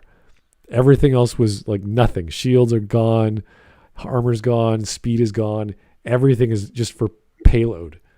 There's I can't remember who made the video about it, but I remember seeing a video either by Space Doc or Xcar the Ladder. It was either one of those two, I think. Really? Okay. Well, that was the idea, which is stupid because no one in engineering, no engineer would go, this is how you design a ship.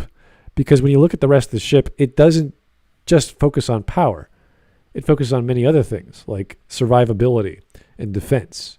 So it has other elements to it, but we didn't get to see that ship as it was designed. This is the problem I have in general with stuff. So I look at a problem, I say, this doesn't make any sense. How does this thing exist? We look at the formal and final cause of Aristotle's 4 causes. No one would have designed this thing, and no one would have used it in this way. And I don't mind using things for different functions, like a car to cause a murder or to stop a train or whatever. So you can do things innovatively, and that's great. That makes things interesting, in a story at least. But when you're talking about bombing a thing, which is a bomber designed to do this one thing, and you're doing it in a dumb way, that's when you go, wait, why are you using the back of a hammer to hammer in a nail? It doesn't make sense. You're doing it wrong. So here's Andrew Clark. For the record, I'm loving this discussion. Oh, thank you. I'm glad someone out there is enjoying us. Thank you, sir. Do appreciate that. Remember when I was saying like Glib, I'm more than happy to talk to you after the stream about this. Shut up, Shiny. The unified system for aircraft for planes from 1962 to the present is A for attack fighter, B for bomber, X for special research. The only thing that's missing is Y for the Y-wing. Every plane that was put into, or like the ideas of the original Star Wars craft, followed the unified system. So there were real world influences that they could have gone with to explain what they're working with. But it's a hodgepodge. There's the photon torpedoes from Star Trek, the planes of the era that were involved in the Vietnam War and everything that was going on around there at the time. It all influences it. Just draw from that, and you can get what you want out of it. But the designation for the Star Fortress is an MG-100, which doesn't match. So it shows that they aren't paying attention to the fact that there are references that are being made to the real world or that are drawing from real world influences that Lucas himself was interested in. If they had stuck with this idea that A series is attack fighters, B series is bomber, C is transport, D is unmanned aerial vehicle, like that kind of thing, then you could have developed Star Wars, the battle sequences much better. You could add more types of ships. But what have we seen? They keep reusing the X-Wing design over and over again because they can't come up with new stuff. I don't think Ryan actually consulted with anyone. I think he did his own work himself and said to hell with everyone else. I'm doing my own thing. I think that's pretty much what happened. Maybe the writer's room would edit his work, but I don't see anyone like that. Who's that other male with him who was helping him with the script? I don't know who that was. But I don't think he did any lick of work aside from correct his grammar here and there. I can't see him being a lore expert or saying, no, maybe the X-Wing would do this. It just doesn't, that to me, that would never have happened in the writer's room for this film because we never saw any of that. There would have been someone like imagine a hardcore Star Wars buff, like reading the script going, wait a second, what are these ships? How do they work? Like, shields now don't block other, like what? Really? How? Like there'd have to be more lore explained to the audience for stuff to negate what came before. So what we saw essentially was a retcon that was silent. There was no audible telling us now ships work differently. They just work differently, or shields work differently. So that's the problem with The Last Jedi. At least other series do it. They actually tell you. So it's not like some big, what? Omni blades are what now? They're holograms that are solid? Is that even a thing? Like, okay. So there is some explanation. It's still stupid. It's still a retcon. It's still a lampshade. But at least it's there. Star Wars, you just get the visual and you're like, oh, shields are gone now, I guess. So anyway. Joe Crazy, the Chad lasers versus the Virgin physical projectiles. Okay.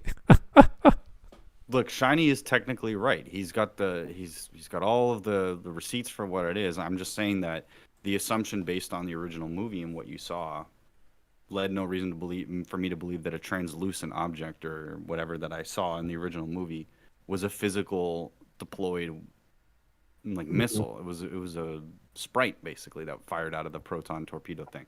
So I'm unhappy to be corrected because it further goes down this path that I think where they're just kind of coming up with ad hoc explanations after the fact to try and make it more realistic. And I really don't like that because it doesn't really make sense to me. Whereas Star Trek, the thing that they needed to do in the beginning was kind of explain, give you the half-assed example. And then every time they did the exact same thing, that would be an episode where it would be really like, that doesn't make any sense. How does this work? How is it that, what's the limitation of the computer? What's the limitation of Data's memory? They give an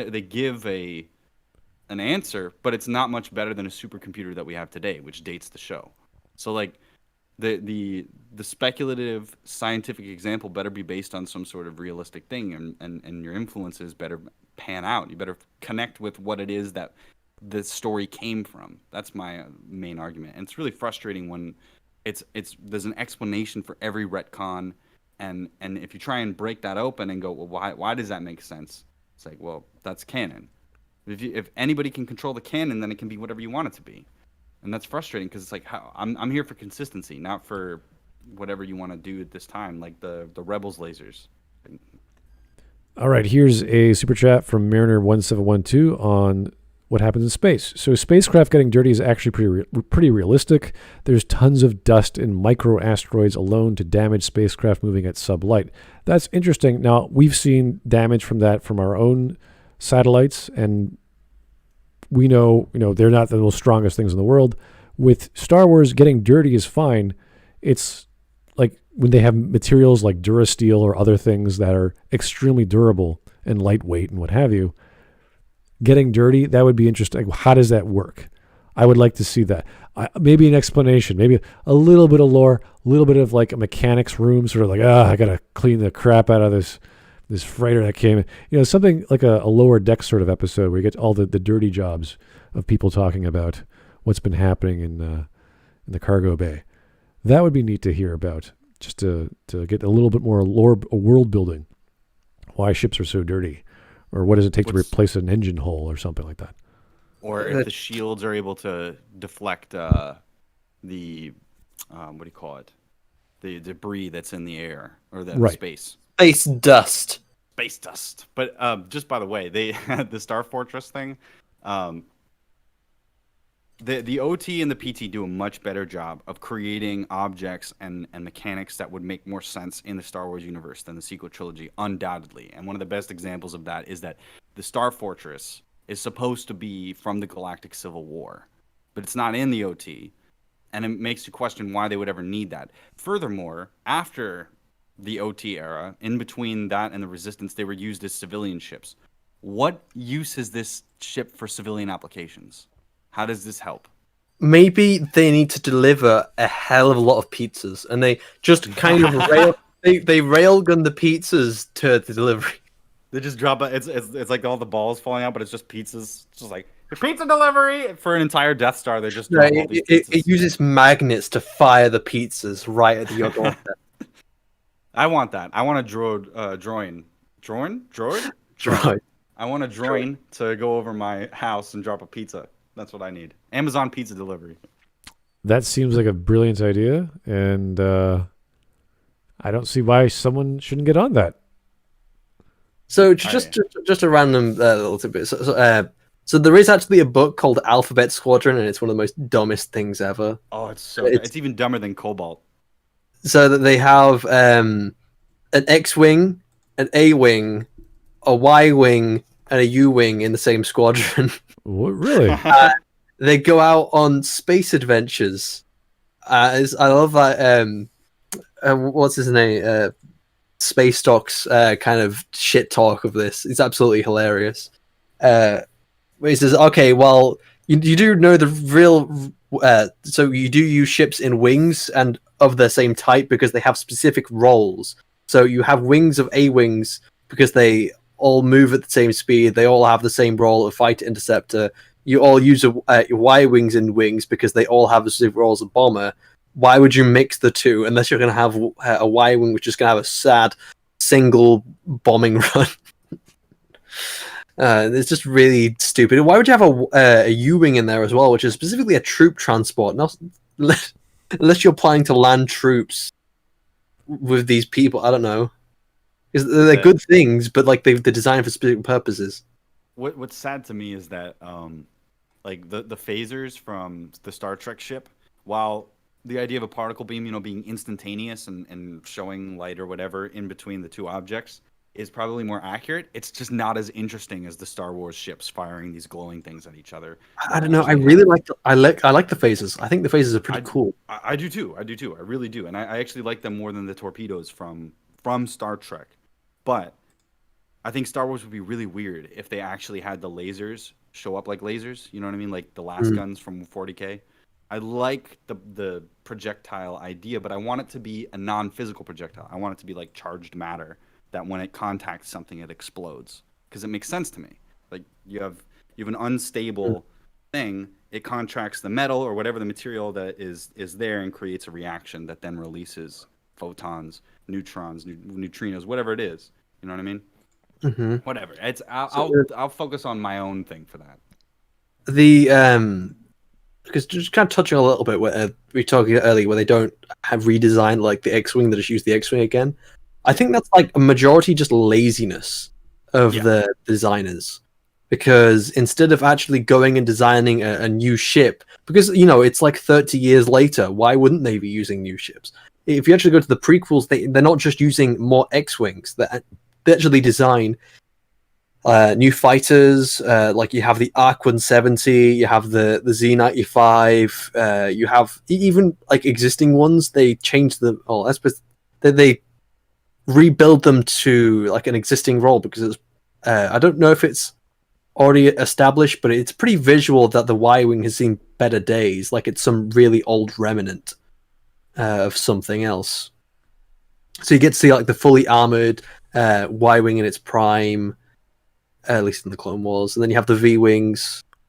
They're all pretty like unique, even though you can see elements from the X-wing on the Arc, even though you can see elements of the TIE fighter on the V-wing. It's still new. It's still interesting. It's still visually different. Though I do love the Arc 170. It's a beautiful design. All right. I think I like the Headhunter design the best. Z95. Mm-hmm. With the two wings, but it's still the X-wing design. I love McQuarrie's design. It feels more nimble and So like while it's like it's got less shielding, less defenses, it can't travel as much, and it has no proton torpedoes. It still works as an interceptor, and it's pretty cool as it zips around. Okay. I agree. Let's keep on going, folks. This is the fun conversation. What's your favorite? Well, I like the A-Wing. Yeah. All right, let's go back to talking about fucking photon torpedoes. If the Arc 170 was a woman, she'd be a 10 out of 10. Planker. Jeez. In all the variables. If 10 or so proton bombs could destroy the dreadnought, why wouldn't they use something smaller and more maneuverable? The fact that they didn't makes it obvious to me that only a massive explosion. Wait. He's going with the assumption that therefore, because we have 10 proton bombs here, and these ships that are obviously overstocked need all of their payload, because he makes the assumption of that is, therefore they use the one with the larger payload, without actually explaining why they only need one bomb or all the bombs. This is not not very good logic there. So there's no a bombing ship doesn't fire, like, it doesn't have any kind of momentum that can be applied to these bombs except the downward momentum of either magnets or gravity that doesn't exist or whatever. And there's no defense against these objects. The only way this argument works is that there's nothing else that can possibly happen except what happened in the movie, like you said earlier, Smud. It doesn't work. You can't take all this information that we've been debating about here, can't take all this setup that we have here and say there's only one way this could have worked. They could have, the simple argument was they could have targeted the bottom of the ship and just destroyed the big cannon, and that would have been fine. Yeah, they wrote it so... Yes, they wrote it so they had this big impenetrable ship that apparently only these ships can destroy, and they wrote it that way. No, the whole thing, everything is stupid. The design of the ship, the design of the dreadnought, the plan, the people on the like every single thing in this scene is stupid. The commander's stupid, the ship's stupid. Leia's ignorant, if not stupid. I don't know what she's thinking of. Poe is crazy. His plan is insane. Don't you guys think it's weird that there's no spacesuits in Star Wars, even in the sequel trilogy? Yeah, where, like, I know. There's no Navy SEALs that go in there and like strap limpet mines like in real life. The fact they're not in a pressurized suit or a pressurized cockpit always bothered me. It just doesn't look right. They could have corrected that at any point after the OT. If all these other retcons, all these changes, and they don't do that, like why? Glib, people have a death wish. Stormtrooper armor also works as a spacesuit. Right, but that's the weird part, is that, like, so if let's say that the pilots actually do have pressure suits, right? The Imperial pilots, the Republic pilots don't. True. Why? That came out later. That came out decades later. It doesn't matter. You don't have to care about any of this shit. You know what I mean? But I do, because I notice it. But it doesn't matter, because I'm not the one that's in charge of improving Star Wars. There's all these people that want to wreck it. So let's wreck it, Ralph. Let's go. Oh boy, here's some geeky super chats. Thanks, Mariner. This is beyond me, but maybe some guys will appreciate the real this. Mariner. Yeah, this is the Mariner we need. This is the Mariner we wanted. We didn't get. Not the one we deserve. Yeah, 795. The Z95 was grandfathered in the form from the pre-prequel EU. As far as space dust, just look at the dust that accumulates on running fans. As far as materials, the velocities of debris would damage any material eventually. Yeah, I know. If you're talking about space, things are moving very, very quickly. So why not make a fucking fletchet weapon? A flechet? Yeah. Like a shotgun. Just fire space debris. Well, shields, I suppose, are still a thing.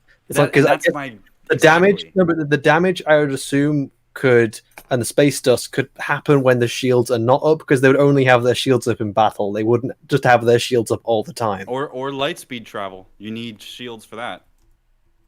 If you're going light speed and there's dust hitting you at fucking speed of light, that's gonna be pretty bad. You better have some form of shield, energy shield that allows.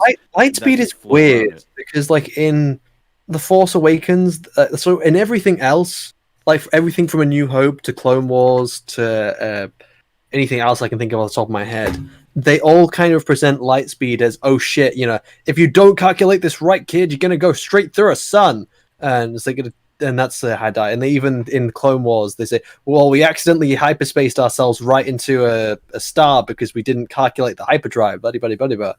And then all of a sudden Force Awakens comes along and say, yeah, we can get through the shield if we use hyperdrive. It's like, wait, what?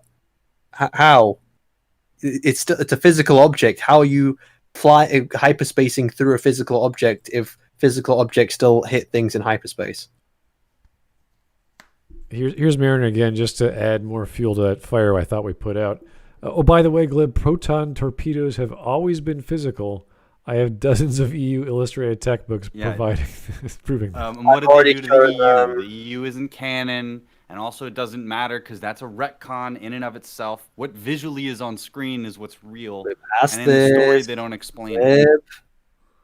That's my reasoning that you have it. I mean, you can say that they've always been physical, that they were intended to be. Well, then fine. Then my criticism then alters to, instead of it being the EU, that's the problem. Well, now the actual movie's a problem because they don't explicitly show that. That's the issue here. Get a stress ball. I have in the shape balls. of I'm cone. them all the time. Whenever you just get stressed, just squeeze it. There you go. Just take a deep breath of the smoky, ashy air. Breathe in. Well, you all laughed at me for wearing a clone trooper helmet all the time, and then who's laughing now? Yeah, who's laughing now? I've been wearing this clone trooper helmet my entire life. No coronavirus, no ashes. The cope is unreal. Do you remember that girl? Oh, because the EU book. Oh yeah, well fine. The EU isn't canon then. What do you want to do a fake ass argument where it's like this book that I have is the real authority? Well, it's not canon, so I don't know what your argument is now. Stressful. Now, if you want. Shani, you got to be very careful with that helmet. I'm onto a YouTube video to talk to the because last time I recall, I'm contentious on this for so long. There was a girl wearing the entire stormtrooper or clone trooper outfit, and I think she got beaten up by some cops for not wearing a mask or something when she was wearing her entire. It was for some sort of comic store or something a few months back. But yeah, kind of sad. Nice girl too. Anyway, don't go out there wearing helmets, folks. It's kind of creepy. No, it isn't. There's nothing creepy about it. Yes, it is. Hello Greedo is creepy, okay? Look, that's Stormtrooper helmet. So you draw the line with Stormtroopers, is that it? Clone armor. Look, clone armor's cool. It's cooler than Stormtroopers. Come on.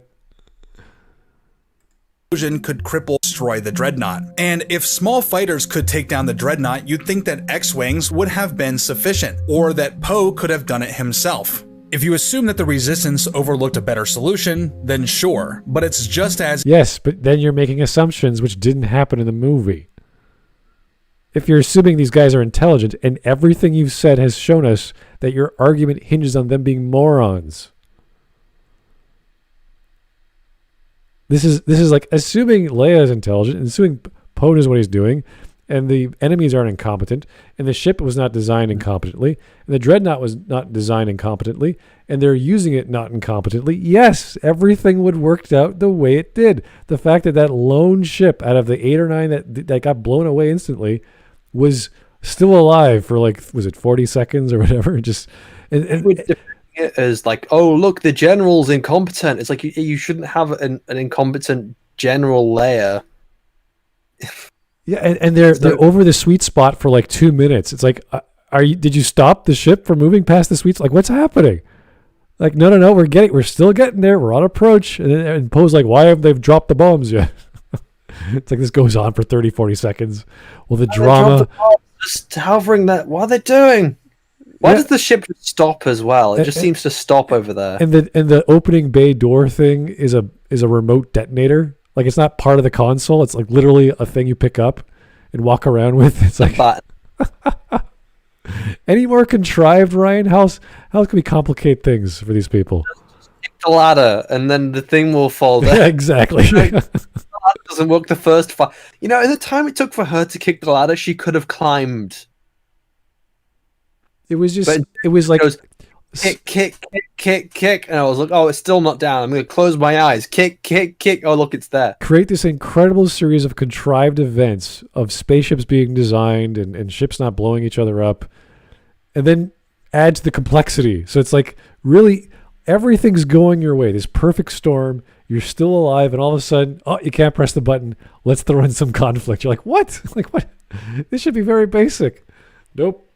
The detonator's on a device that just fell down a ladder. You got to go grab it. And the worst thing was that she nearly missed it.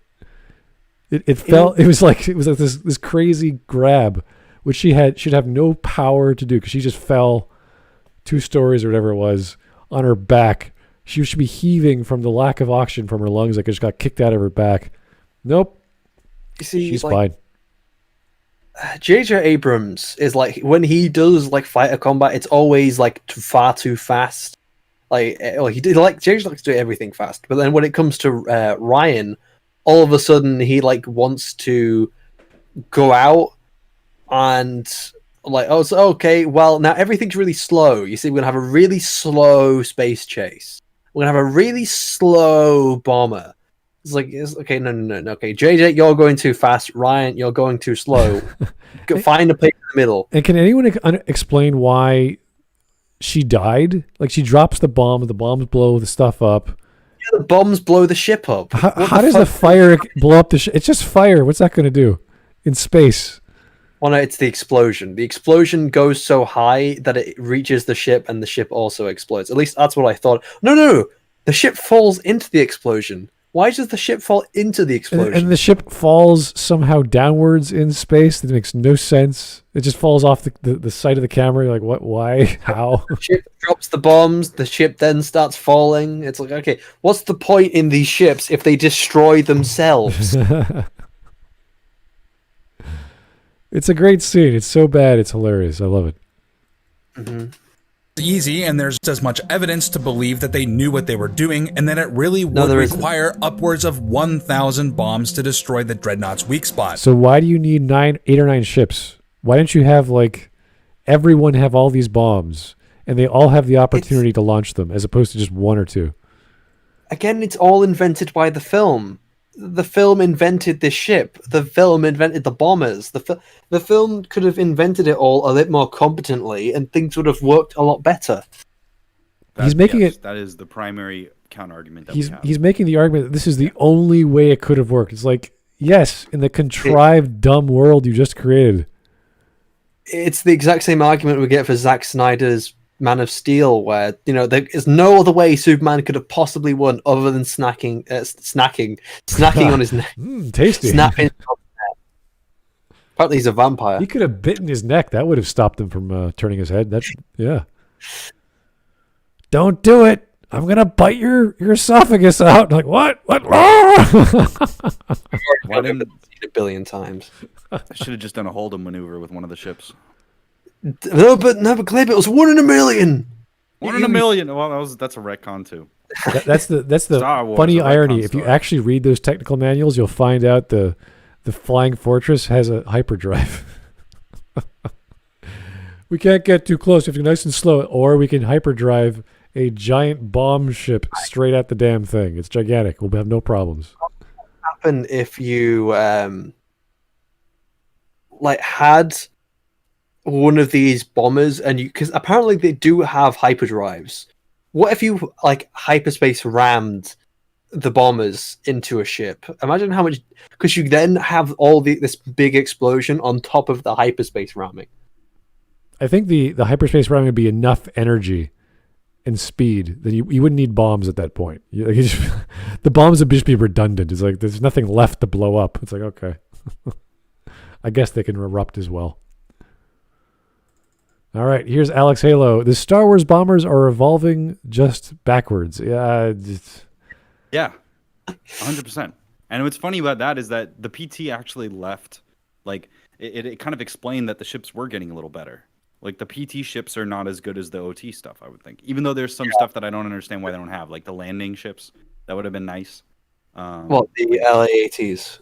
Yeah, if Imperials had an LAAT that was sharper, you know what I mean, in gray. They have. It would have been nice. I don't know, but it didn't exist because the PT existed after the OT. Yeah, it's not in the original series. Oh, sorry, the original trilogy, but in games and other materials and shows, the Imperials do have their own dropships.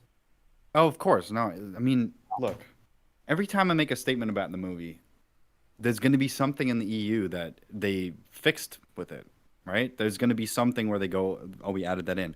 I'm not talking about Star Wars, the expanded universe, and I don't understand why people keep using those arguments against me. I'm talking about the movies. I'm not talking about expanded, even that. So Yeah, you you think? are.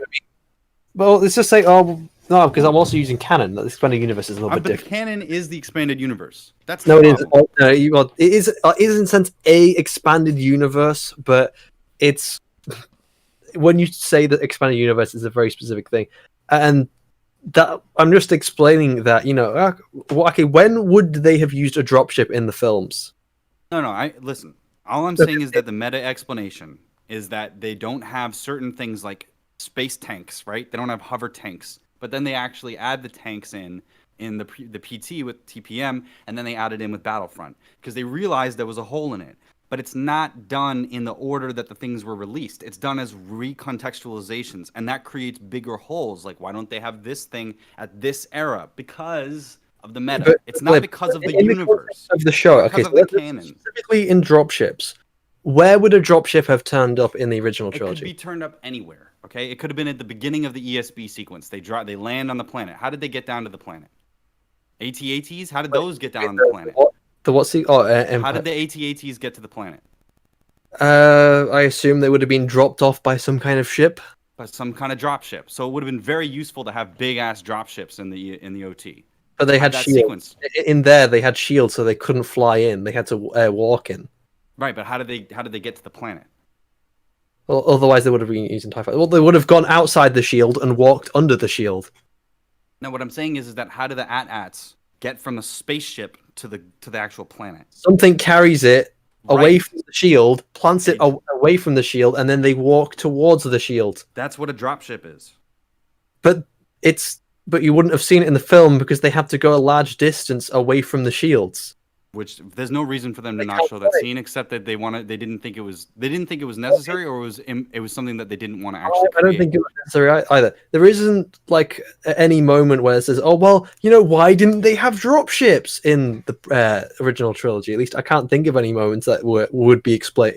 Because it would have been physically impossible. Well, no, I can't think of anything that's broken by the aspect of dropships.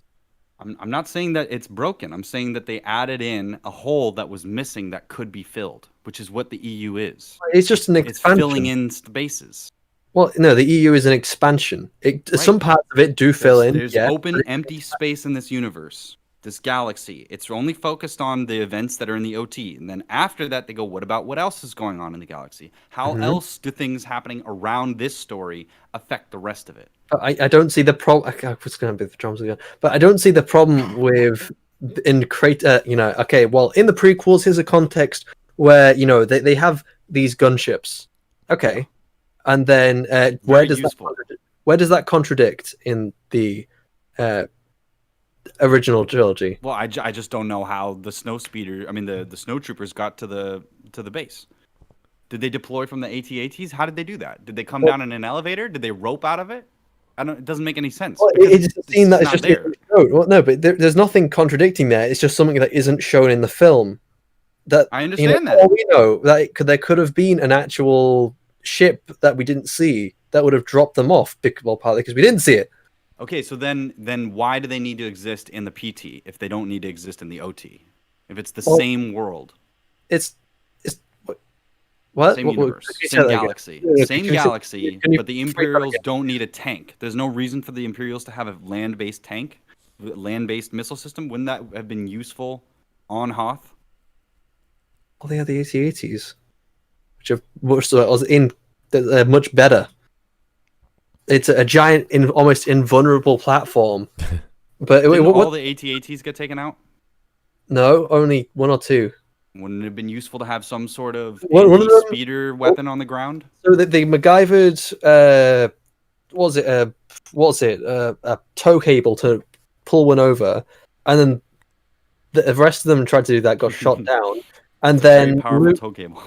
Then Luke had to jump off, use a thing, pull himself up, cut it open with a lightsaber, and then throw a grenade in there, which then destroyed it.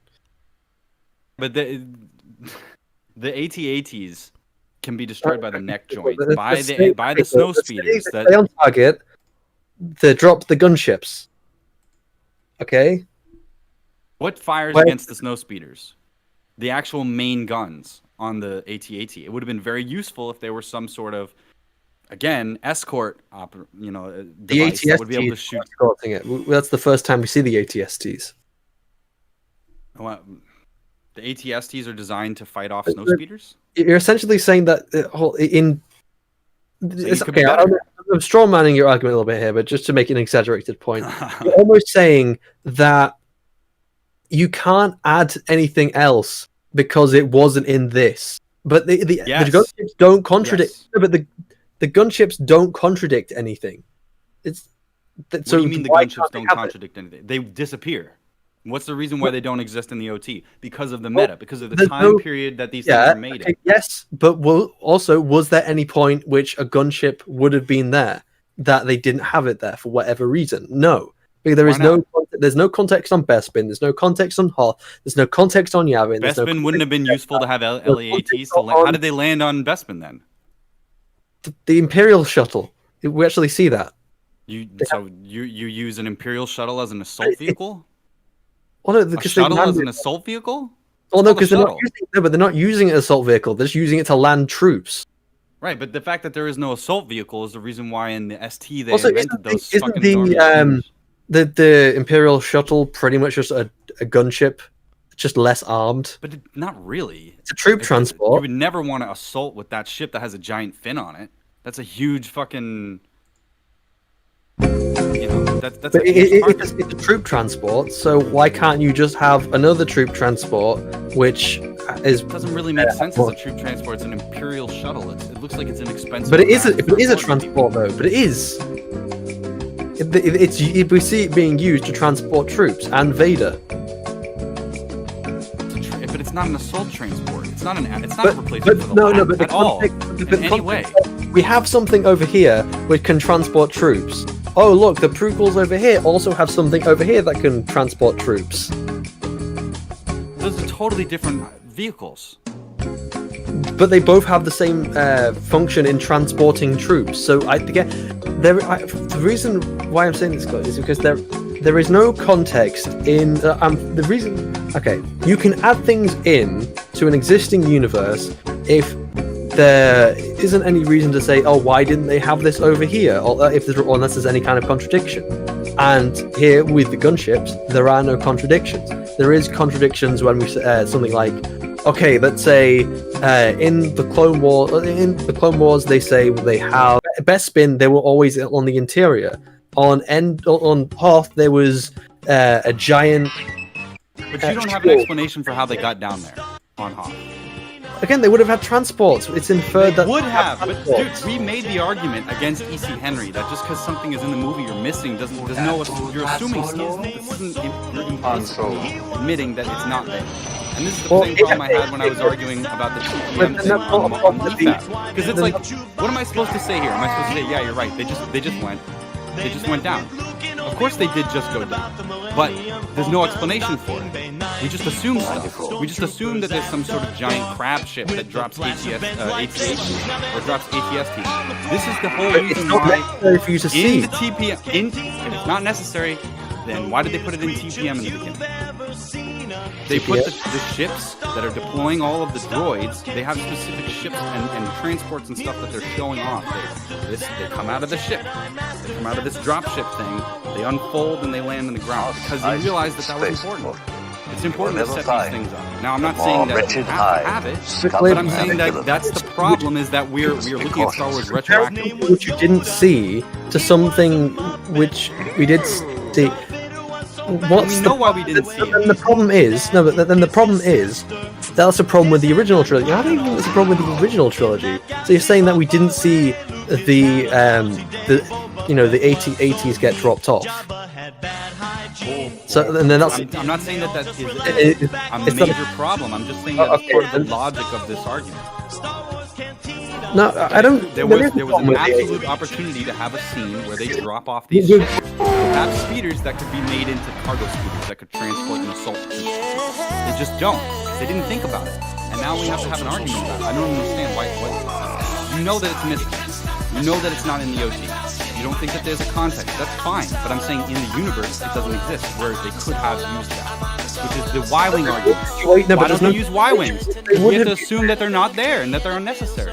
Come up with a reason why they should be there. In this scene which you're talking about with the Y-Wing, there is a context here because we know that the Y-Wings can do this better. There is a reason why the Y-Wings would be here. But in the original trilogy, there's no reason why they would have the gunships. Why? There's no reason to have extra. There's no reason to have extra attack power to have troops being deployed. Endor, it's a forest. Right there. Hoth, they have a shield. What was it? OT. There's no there's no surface battle in terms of like military force against military force, or they're in a city. Bespin is all interior. They're always in the interior in Bespin until they escape. Landing craft, a military landing craft. You're using the transport craft that is. But they're already there. By the time using a model, Shiny. But they were already there, so we didn't need to see them land because it's part of the reveal. If we then, I just don't understand this. I don't understand how you can say on one hand that the Y-Wings are necessary because it could improve the output of the Resistance, and that you don't have a necessity for other ship types that could exist and do exist in the PT, in the OT. You're telling me that there's no sequence where those lats would have been useful? Oh, yeah. Okay, well, I disagree then. I just disagree. I think that's bring up a point in the films in the original. I already did, but you ignore it. You said they're all inside because the way they're shot. You made the exact same argument that E.C. Henry just did. No. Because of the way that it is, there's no reason to change it to make it better. Well, because there's no contradiction. There is no contradiction here either. You're just making it up. No. In the scene here, which we're looking at last year, there is a contradiction because we know that Y-Wings are already more advanced than this. We don't know that there are any Y-Wings in the FT. But it doesn't make sense that they were... Wait, what? Sequel trilogy. Yeah, it doesn't make sense because in the past, in the world, we've seen it. We've seen that there are Y-Wings in the OT. Just like how we've seen tanks in the PT and lats in the PT. It's up to the like how we've seen other ship types. Just like how we've seen droid ships. Why not have droid ships? Here in Last Jedi... Because Star Wars doesn't fucking make sense. In Last Jedi, it's a contradiction because we have something which is serving the exact same purpose, but it's shit. It is absolutely shit. Why don't you get one of those droid ships from TPM and hyperspace ram the fucking TLJ ship? Maybe you'd like it back in yourself. There's no reason. It doesn't make sense because we're trying to follow a canon that keeps changing. Glib, there is no contradiction here. There is no contradiction with the gunship. It's just not there. It's just not there.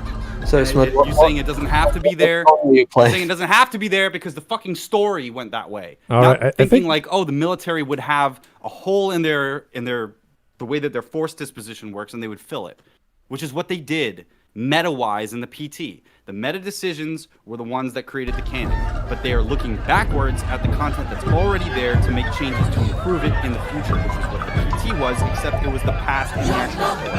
This, creating a prequel trilogy, new items, and all that stuff, was a core idea, because it recontextualized the entire OT and made a bunch of statements about what the OT is. It's all about gunships. But it worked this way.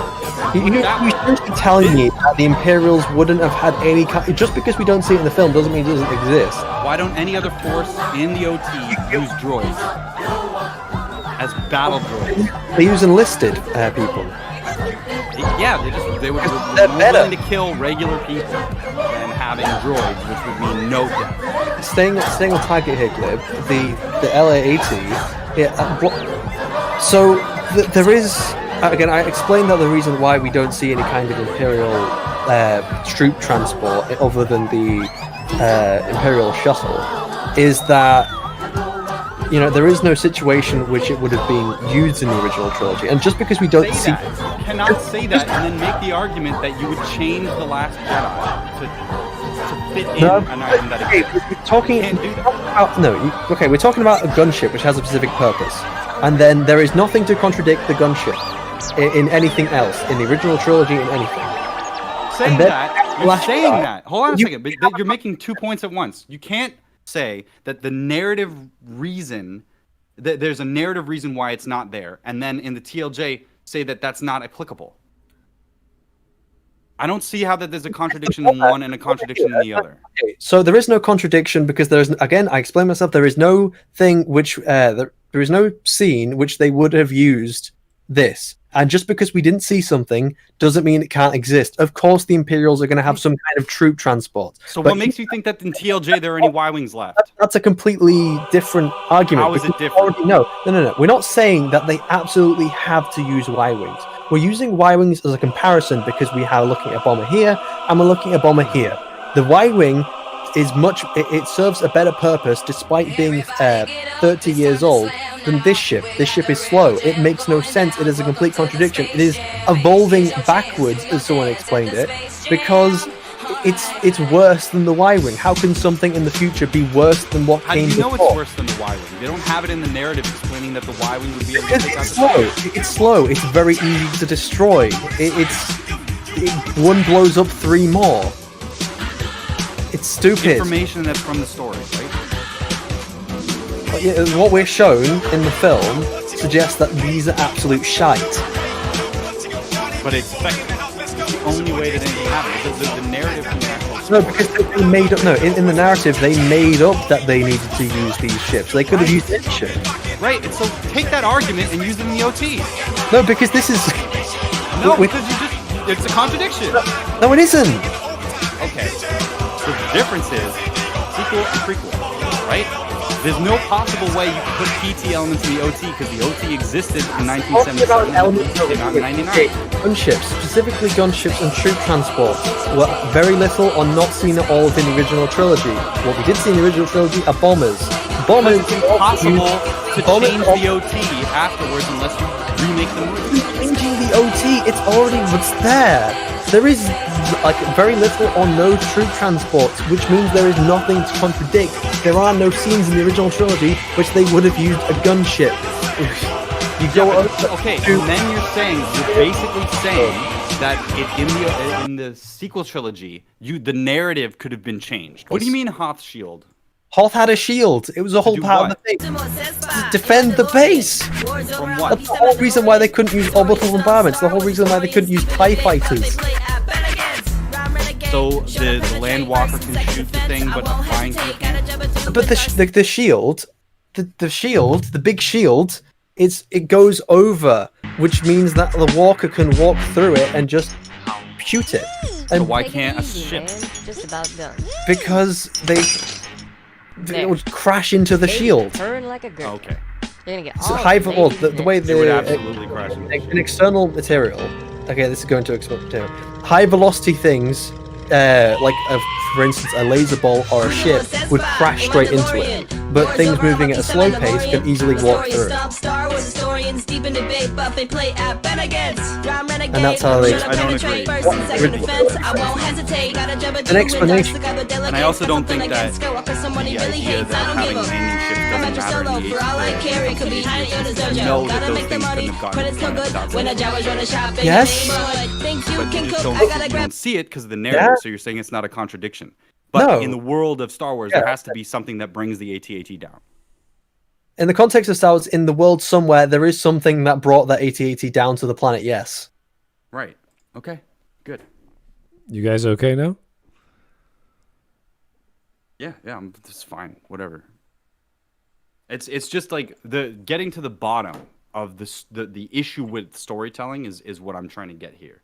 There is a meta reason for these things, and there's an in-universe reason for things, and then there's also a canon/EU reason for things, and they're all different. There is an in-world explanation for things, because obviously, yes, something wasn't invented at the time, or no ideas were then. And then there is also an in-universe. If it does, the meta doesn't matter. But No, you if see, you keep saying that it doesn't matter, and I disagree. The meta is the writer. The meta is the thought in the process context of the of the writer world, and the the circumstances world- of the writing. story, the world and the story itself, that's what matters. So if something still works, despite whatever motivations there are in the meta, as long as everything fits in, the meta doesn't matter. The world itself, the story, the context, that's what matters within what we're talking about here. We don't care about an author's intentions. We care about what the outcome actually is. We don't care about the meta reasons why they don't. We don't care why someone's done it. It matters that it is actually there. It matters that if it is contradicting. It matters that if it isn't, or all these other things. And if it isn't contradicting itself in the world, then the meta reason, it doesn't matter. I'm sorry. You mixing up a couple different things there. You're talking about the narrative has to be consistent, right? The narrative has to be consistent, and then the in-universe rules have to be consistent with the narrative, or the other way around. As long you can add to the world, as long as it doesn't, and as long as it doesn't contradict what came before, you can. As long as it doesn't contradict, there is a large freedom to do a lot of things and to add a lot of things, as long as it fits in, as long as it doesn't contradict, and it doesn't matter that it wasn't invented before. Why? Well, because if we use that logic, then you can't add anything. Why is it that you have to add something in there that doesn't exist if it's deemed unnecessary later? In the time period, in the OT, if it's unnecessary to have these ships, why is it necessary? I'm not saying it's necessary. I'm saying in the actual stories themselves, there is a reason why we don't see them, or we wouldn't see them. Say that again? In the stories themselves, there is a reason why they wouldn't have used them, and that's why, again, there is no. Now that's seeing the story as concrete, right? Not in the process of writing the story. So, like, if the story is set in motion, and then you have to make retcons, then you can't contradict. I agree with that, right? But if the story is malleable, then the story needs to change to meet what you have previously in the timeline. But it's a Tetris puzzle. You need to slot things in. So there are holes, there are gaps, there are things we don't see that are not established by the original stuff. So as long as it fits into these other holes, you're fine.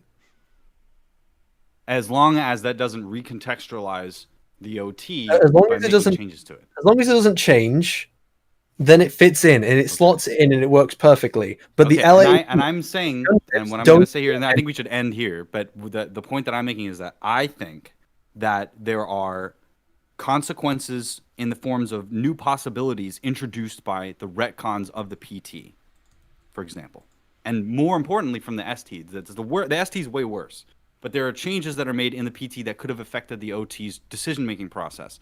That's the contradiction to me. Now, you can disagree by saying the story and the narrative don't require those things, but that's a given based on the fact that you would have to change the original story to address these things. You'd have to add in stuff. Nothing would have to change to address dropships and gunships. You say that with the justification that the Imperial shuttle is equivalent, which it's not. I just refuse to believe that a helicopter and Air Force One, an attack helicopter or a cargo transport, a Chinook is the same as a Royal transport. An example of something which we already have that can transport troops. And I have no idea how there are so many questions in the OT that I had that didn't come up that now I think about because of these retcons. Like, how did the AT-ATs reach the planet? How did they transport down large pieces of machinery in Star Wars? Because we don't see those ships. And that may not be important to the narrative, but I'm wondering how we have in this story, how these things matter if we're supposed to think of a continuous timeline. The Star Wars timeline to me is irrevocably damaged by many different things. But in this case, I understand the very specific narrow thing that people are complaining about with the TLJ aspect. TLJ is the worst at it. But it's not like there aren't other elements of this storyline that could have used things that were invented in eras after 1977 or 1983. That's the source of my argument, is that meta reasons why things get put in there affect the actual story because it's just a change of canon. Now, you can say that there's no reason narratively why these things are in there, but I disagree because I know that the writer, if they knew that they had these these weapons, these systems, and these methods would have changed the narrative in the past. They would have changed the OT if the PT was made first. The OT would be different. Yes, because for obvious reasons. Yes. But in terms of like, if gunships were brought in, so if Vader suddenly had 50 gunships at his command, I don't know, he probably did. It doesn't change anything within the original trilogy.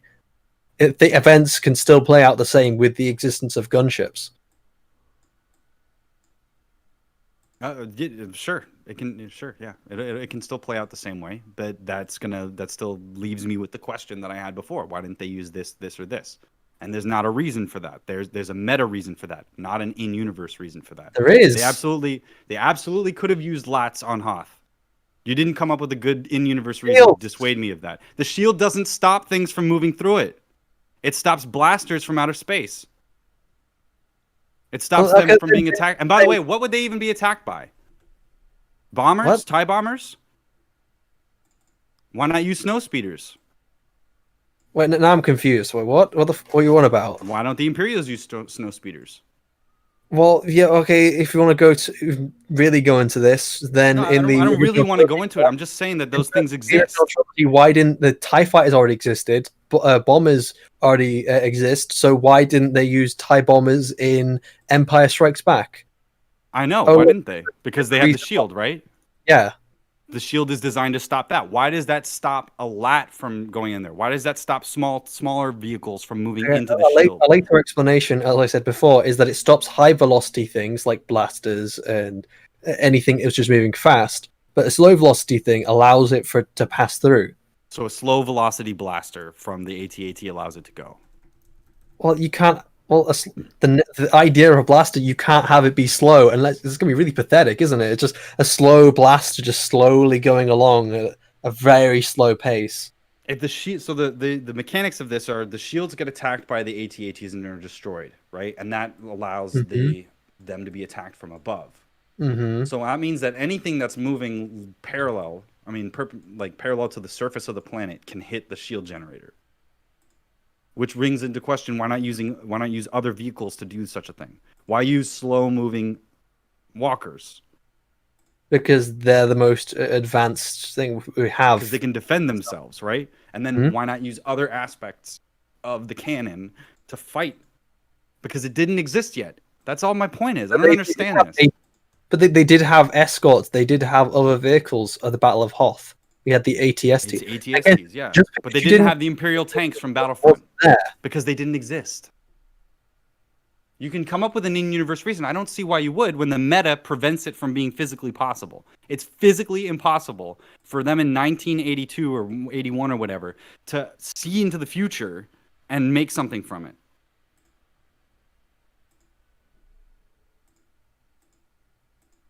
But now that we have the PT, now that we have other things that are in the universe, it asks the question, why didn't they use those things?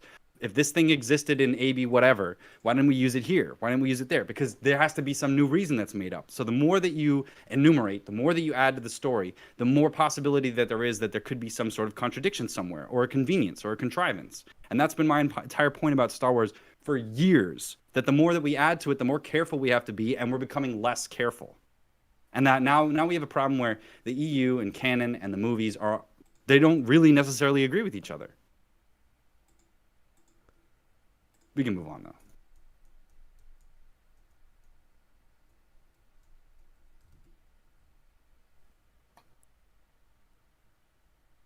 All right, are we done here with whatever you're talking about? Talking about Star Wars. Oh, okay. Well, let's get back to the video and questions. We have a second one to go over as well. So we want to stay on topic there. This is the topic. This is why aren't there Ywings? Why not use Ywings? Why not use anything? Again, the reason why it works, it's a contradiction here, is because we already have an example of something which already exists that is contradicted by this giant lumbering piece of shit. and there's a 30-year difference where anything could be existent in there, and that's the main problem that I have. You could use it doesn't even have to be a Y-wing; it could be any. No, yeah, I agree. These ships can exist. The problem is, why the hell would anyone design them?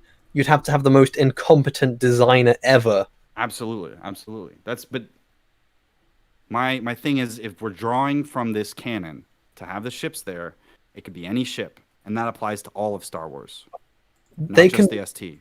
They can design any ship for the sequel trilogy. The problem is they designed this one, and it's a piece of shit that makes no sense.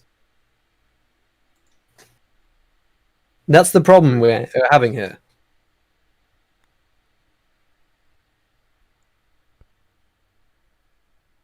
And then the contradiction is, so just because I've seen Flame Library, it's not I can the contradiction isn't that the technology, there's nothing new being brought up here. The contradiction is that why would anyone design this piece of shit when there is more competent stuff which you can use instead, or you'd have something more advanced 30 years down the line. Oh no, not even 30 years down the line, 60 years down the line from the invention of the Y-Wing.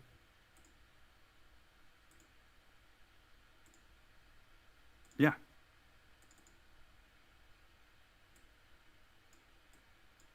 Alrighty.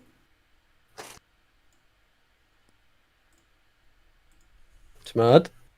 And if that was really the only way to destroy the Dreadnought, then the Star Fortresses were really the only way to accomplish the mission. It's Which we just disagreed with, right? Mm-hmm. easy to reach the conclusion that the Resistance already did the math and decided that the odds of scoring a kill with a single bomber were far better than 50 Y-Wings scoring 1,000 successful hits. And isn't that is completely insane. Did you hear what he just said? Yeah, this is nonsense. The probability of 50 variables doing the same thing is lower than one variable doing the same thing. Doesn't make any sense at all. It's like if I shoot a ball at someone 50 times, I have a greater chance of hitting that person unless I shoot it only once. Again, the narrative can just invent a weak spot. The cannon, for instance, could be explained. Oh well, it's a weak spot. Fire, I don't know, shit in there. Something sounding a little absurd here. 50 Y-Wings? Really? In what kind of crazy world do we expect the Resistance to have access to dozens upon dozens? So he's making the assumption that there's this weird quantity argument that, okay, we have these things which should do the same job, and he equated that to 50 for some reason, to say that that would have the accompaniment of the amount of payload that they'd all have to work in tandem or in concert, one after the other or all at once, that these fortress ships would use. Mm-hmm. When there's no evidence to support that, he's just assuming they need 1,024 bombs to do the job, and that these would be distributed evenly by 50 Y. This is a very stupid argument, okay? There is no evidence supporting that this amount of ordnance does this amount of damage. We don't have that information. So he just spread it across 50 other... He could have picked any other ship. It doesn't have to be Y-Wings. He could have picked any ship that has a payload. Again, the reason why we use Y-Wings is because they were a lot more competent at doing their job than this. And that's the problem here, that it's not a good design. It makes no sense why anyone would use this or even design this. It doesn't even work. For like the only reason I can think of is dropping bombs directly down is bombing at the surface. But why would it still be really slow? Because surely you'd want it to move fast. Especially when you've got hit and run tactics, which the Resistance and the Rebellion are using. Of fully armed and fully manned fighters just laying around. We're looking at an organization with maybe 2 squadrons of fighters at their disposal, which makes these bombers an excellent choice when it comes to delivering massive levels of firepower, if only because they're the only choice. And it's important to note that this... only if they're the only choice. That's just invented by the film. It doesn't have to be the only choice. You didn't need 5 billion of these things to destroy the Death Star. There's no mention in the film. narrative reason why the Star Destroyer could be blown up. Yeah, they didn't limit the discussion to like these are their only option. This is the only plan we have. We've planned it out. This is all we've got. There was never any mention of a plan or what they were doing with the plan or what their ordinance was. They're not desperate to the point of knowing that, even though the title crawl says they're desperate. But you could say that obviously. You don't have to visually or in a sentence on the title crawl say they are desperate. They're running away. But now they have this plan in place for some reason. So they're not desperate with the plan. They're desperate in general. If they were desperate in general and they had this plan, they go, wait a second, why are we even risking our lives here? Let's just keep running. Mission was a success, however costly. Only one bomber was required to score a kill, and it did. You didn't even need all the bombs. You needed Horrifically wrong. 3 at bombers, most almost half of 40% of their bomber fleet, were taken out in a single freak accident. But despite things going so wrong, and despite losing half its crew and its cockpit being destroyed, this bomber was still functional enough to deliver its payload successfully. It's called plot armor. What kind of argument is this though exactly? Because the other ones got destroyed, this one's okay? Like, what does that mean? That has nothing to do with this one. Survived more hits than the other. It's because the plot said we need a ship to survive to blow up the ship, while also being this really desperate moment because the rest are destroyed. I don't. That doesn't connect logically. Like, what's the point? You have 9. Let's say you have 9 ships. All of them get blown up except for one, and this one can still do the job of all the other 9 that weren't blown. It's like, I hope so. That's why you use them. What is the argument? That they're strong enough to do the job? Of course they're strong. They're overkill. You don't need this many ships. You don't need this many bombs. That's why it would have been more logical to have more ships that are more durable with less ordnance. With the first, so those 3 rows there, I don't know how many bombs they're there exactly. The moment they start hitting, it starts causing the chain reaction. So at most you'd have at least, I would say, I don't know, a quarter, less than that even. It could have been tied in with the Ywings. They could have done more than just support. They could have had a series of fast ships like Ywings or whatever the other ships were there, and they could have done double duty. They could have so many different things could have been going on. And why they were attacking the big, empty, boring top side of the Dreadnought, we don't know. People like to credit these bombers on the basis of a completely unforeseen freak accident. But the fact that this happens and they so can easily. still pull the mission off, it's a testament to the ship's... It's like playing billiard balls and the ball hits like three other balls. They all go into the same pocket. It's like so impossible that this thing happened. It's like, oh, well, it survives, therefore it must be good. It's like, that's because the plot's calling for it. The plot calls for these things to just happen. And it doesn't make sense. Especially how easily these other ones get destroyed. It's like, oh, what happened in a freak accident? Yeah. But basically, it happens so easily. strengths, not to their weaknesses. Overall, these sorts of questions are why Star Wars typically relies on briefing scenes to establish what the plan of attack is. Yeah. And there was none. Yeah. That would have been really useful if they had explained their plan, because that's basically what the soft science depends on. But even then, the plan still doesn't make sense, even if they explain. Yeah, they would have said, we're going to do X, Y, Z. Okay, guys. And they go and do it. The plan would still sound stupid. We would be questioning why they're using these bombers in the first place. And then we'd see it in action. We'd be like, this is a dumb plan. It's like if Admiral Akbar said, okay, well, we're going to fire 20 million sandwiches towards the Death Star, and hopefully one of them will clog up the porthole and then cause it to overheat and explode. How's that plan? Everyone goes, yay, and we're going to fire 50 million sandwiches. And that would work. So, well, they're exhausting all options. That these people aren't stupid. Find the sandwiches, quick!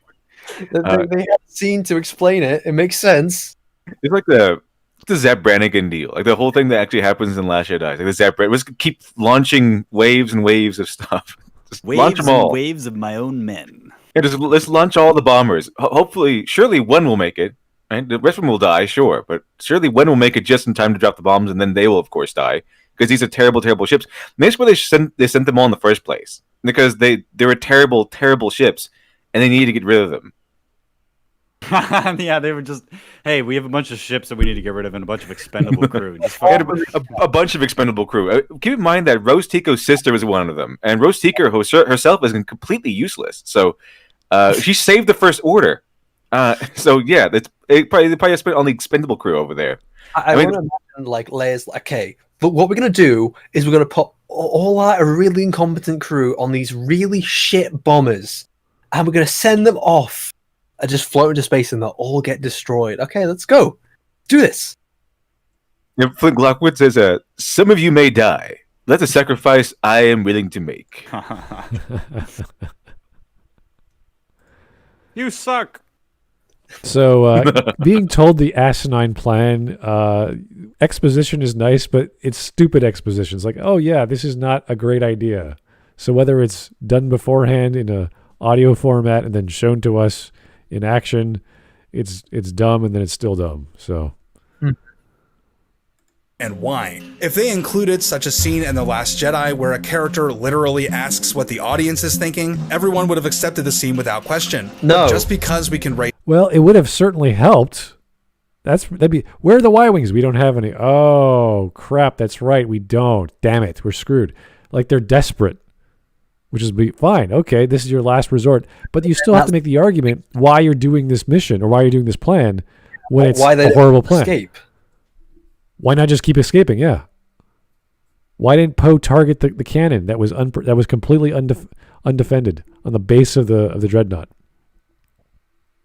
So stupid. This is also it's relying on the incompetence of people designing the bombers. It's also relying on the incompetence of the Empire because they didn't properly defend their ship. They didn't have shields. They didn't set up their ships in the correct formation. And the Star Destroyers, for some reason, were behind the dreadnought. Yeah. The dreadnought that uses range. It's a big, long cannon. It's basically artillery, space artillery. Yeah, the 5 or 7 or so Star Destroyers just sat there and watched this other ship get destroyed. Like, what?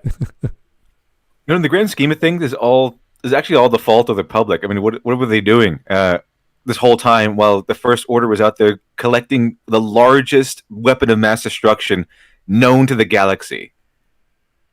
What were they doing? And then the Resistance. A spot of tea, some crumpet. Well, whatever. I guess they were just all too content with the corruption or something, because something must have been going on. No competent government in that setting would allow this huge maniacal faction to gather together this whole huge, enormous super weapon that's capable of destroying entire planets simultaneously. So it's not even like a nuclear weapon. It's more like if Korea made like a huge nuke that can destroy in the entirety of Europe, and then when he's like, whatever, that's fine. Who cares? It's like the North Korea being allowed to create a giant nuke. They then drop it on the UN, which means the entire world just surrenders to North Korea. Yeah, it's kind of what happens. They lose Starkiller Base, and then some plucky resistance movement gets wiped out, and suddenly the entire galaxy is theirs now. That's a completely logical turn of events. Yes. Well, I mean, what's left of it? Destroying planets is evil. There's a reason why the Emperor in the original trilogy didn't go around just blasting planets with this Death Star. No, he only blasted Alderaan because his goal wasn't to destroy the entire galaxy. His goal was to rule it, and he can't really rule a galaxy filled with rubble. You rule it for no. It was the Death Star was a fear tactic. You know, if you come against me, we're going to destroy your entire planet. Fuck you. You know the whole idea of the idea, right? Okay, gang. The idea that there's a weapon of mass destruction is a right-wing conspiracy theory. No, but that idea is actually explored in Metal Gear Solid. I think it's Peace Walker, where it's all about deterrence. And there's a reason why the Solid Snake people not Solid Snake, Naked Snake people. They have a nuke, and the reason why they have a nuke is for deterrence, supposedly. As long as there's a rogue nation out there that has a nuke, then it would keep things in check. that's kind of like one of Kojima's messages that you have all this power, but it's you collect all this power so that you won't have to use it. If you use it, when the moment the First Order uses that Starkiller base, there should have been no surrender. It should have been like all out war. That's exactly what would happen if someone uses a nuke today. Like there'd be all out complete war. There would be no turning back. Here is Joe Crazy. The real function of bombers is to lessen the strain on supplies. If you're talking about the actual operation the bombers did, you'd have to look at, say, the Blitzkrieg on London and various other cities. They would attack industrial centers. Different. You're talking specifically about the Blitz. Right. But they hit specific areas. They weren't just blowing everything up. So, yeah, they target specific. They don't hit civilians. They don't do stuff like that. Yeah. Also, it's called Blitzkrieg, right? It's called Lightning War. They move really fast. Like no, okay, again, Blitz and Blitzkrieg, different. Okay. Well, yeah, I mean that's the Blitzkrieg. It was the one where he went through Europe in the Lightning War, so no one can catch him up. Like he's really taking over half the country. Mechanized assault. That's what the Blitzkrieg is. And then the Blitz was like where they just kept bombing London repeatedly. Yeah. It's both armored tanks as well as air support. Yes.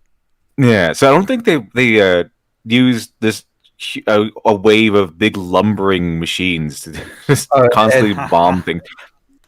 I know he copied them off of these World War II planes, but those World War II planes, the one that had a huge payload of bombs, they were I think they usually were there to bomb stationary military targets, like maybe some guys, a huge camp or something, or gigantic or buildings or something like that. Stationary things.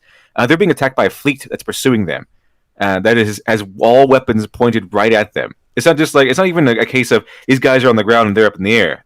They're coming like they're just marching toward each other like head on. So it would be a very bad idea for them to do that, and obviously it was because they all died. Generally speaking, large weapons like giant guns are stationary, so it's very specific and very regional. The idea of bombing or having mobile artillery or any sort of flying bombing ship is supposed to be fast. It's not supposed to be slow. Like you don't think like a huge bomb is going to, we need a really big, an A-10 aircraft carrier. It's only traveling at 500 miles an hour, which is rather quick. Is easy to knock out of the sky. Nowadays, probably it is. But Joe Crazy said that it was a joke on getting rid of the Expendables, not an actual function. No, he wasn't being serious about the real function of the bombers to lessen. That was a joke. It was just like, let's get rid of all the incompetent people. Well, the idea behind a slow-moving bomber is just stupid. Like it just doesn't exist in military practice. You would see ground-based massive cannons, yes, but not mortars, not tanks, not artillery stuff like that, or AA, like very specific things that are huge. I'm trying to think like the guns at Tsushima or stuff like that. And even then, you can't just take something from the real world and just throw it into this world, especially when it makes context in the sense of the real world. Yes, because it was really made, but it doesn't make sense. You can't just pull something and throw it in here and say, well, here's a bomber. It's like, okay, but there's all these reasons why it doesn't make sense. Why is it so incompetently designed? Well, it's a World War II reference.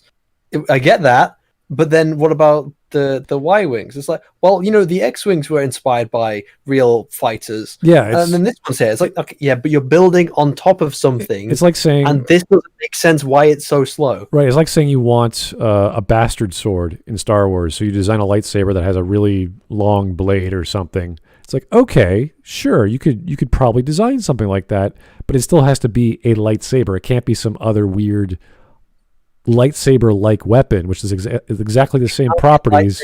Hole in it. Yeah, you can't do stupid shit. Like it still has to make sense. And Rian Johnson just rammed his own idea for a design in there because he wanted that stupid scene. I like the assumption that, like, if you don't explain something in a story and it's humans and it's science fiction and they're going on M-class planets or whatever, we all assume that physics are the same. We all assume that it's all the same thing. it's only when you specifically state or show that something is different, that it's different. So when we're asking questions about why gravity or these bombs or whatever, relating it to the real world, it's because we understand the real world works. Why doesn't your thing work? Yeah, I mean, You're not following the rules. When Leia dies, she's not falling through space like there's gravity out there. She's floating through space. So obviously, gravity's not a thing in Star Wars within the same movie. Yeah, but how do you? But then they have arcing blaster bolts or lasers or whatever fired from this giant pizza ship. That was dumb. It's So no way in space. And it's really funny to me, because just to actually add to what Shani was saying, like it's in the real world, you have like strike fighters, you have specific anti-ship weapons and systems, and you don't just use you don't use a Stratofortress bomber to bomb a carrier group. You know what I mean? You're not just gonna blanket carpet bomb Exactly. ships. It doesn't make any sense. I'm pretty sure I'm not a World War II like scholar or anything, but I'm pretty sure those big gigantic planes that Rian Johnson wanted to copy, they were very vulnerable, but they were usually used for massive bombing runs on major targets. So this is what they would use on like military camps and stuff, or maybe giant weapons that they had, like howitzers or something. I don't know. It was also more durable. Yeah, they were durable. I mean, but they're huge and they're big targets. But so they had to weigh that out with how much with its capacity and its payload. But they would use that because they would risk those things because they lack maneuverability. When they need to want to do massive damage to a large target, they could hit. And that's something they needed to pinpoint, or a moving fleet or something like that. Usually, and so because you had other bombers. Remember, have you ever heard the term? Star Wars is World War II in space. There's a reason why they had Ywings, and small planes can use bombs. Even back then, but they're faster, more maneuverable. They can attack smaller targets. They can easily maneuver. They can. They're better suited for attacking. Doing bombing runs, quick strike bombing runs. They should have made these giant bombs mine layers, because then those ships being slow and releasing all of these things in the air would actually make sense. Yeah, It's funny to see the ship collide, like turn right, turn to port, and then they can't, and you see them going into this wall or this sea, this three-dimensional cube of just bombs and just. Or hell, you could even do like do Deep Space Nine, cloaking bombs, cloak mine. You know what'd be awesome is if they used a tractor beam to pull the ship into the atmosphere. That'd be cool. Oh, there's so many things they could do. They could because it's the sequels. You can actually invent technology that wasn't in the prequel, the original trilogy. As long as it's like it's still within the realm of possibility, you can do it. But yet they don't, because we know that cloaking, according to the original trilogy, we know that cloaking technology exists. So, and it's like, the only reference we hear is, a ship that big doesn't usually have a cloaking device. Well, in so many years, maybe they've learned a way to cloak these things, cloak mines that are this big, and then then we create a minefield. And there's so many things they can do because they have so much narrative freedom, but yet they just decide to go the complete wrong direction. And it not only doesn't work as an excitement, because you think of what we're talking about earlier, of all these different ideas, and even the Y-Wings we were talking about before. So imagine the Y-Wings going around, flying at a fast pace, trying to get at the weak point within the Star Destroyer, aiming at the bombs and then missing and then doing all these things. That's exciting. Do you know what is exciting? Really slow-ass bombers, and it also doesn't make sense. You do the worst in that both... All right, let's finish off this video. We got 40 seconds left to know what's in here. We're going to jump to the second. See what we got. About a scene doesn't mean that there's some inherent flaw with what's going on. For instance, we're never given a reason why they had to fly down the trench. Why not make a single dive bomb run lined up perfectly with the exhaust? I thought they explained that they had to accelerate their engines so it's safer, because if you go along the surface, you'll get destroyed instantly. Or if you go just straight at it. Well, he's talking if you go directly down towards it rather than going through the trench. And then the idea is that the trench is the safest run. That's the idea.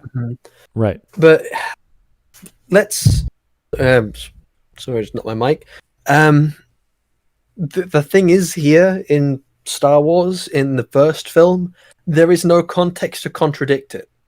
There is no other material here that's already existing. This is the first stuff, which means that there's nothing here, which nothing for it to contradict. So there is in the PT. Therefore, it can get in. Well, there's nothing in the prequel trilogy which contradict the trench run. Sure, send a droid fighter. Well, they didn't have droid fighters, did they? So, anyway, yeah. Well, it's specifically the trench run. Specifically.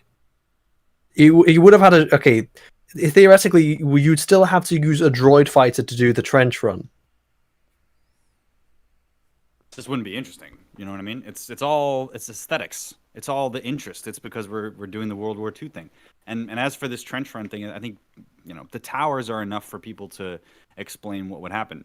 It's also the last ditch effort, right? I mean, only 3 fighters got out of there. You had the Wedge, you had Luke, and you had the Millennium Falcon. And it only worked because of the Force. The problem is, in The Last Jedi, doesn't make sense. Contradiction. Here, it's fine. No contradiction. No existing material. At least there's an explanation. Let me make it an analogy, or not an analogy, but a concordance. You have in A New Hope, they go in there and the towers can't hit them, or they hit a few of them, and then they are disabled when Darth Vader comes in to take out the guy himself. Now, in the ST, the explanation is that the fighters are too small for their auto turrets. Which the point of the auto turret is to take out fighters, because that's their anti-aircraft gun. So it doesn't make any sense. Plus that, Edax is right. Plus there's one Ywing. I forget who the Ywing guy is, but I don't know where he was in the scene.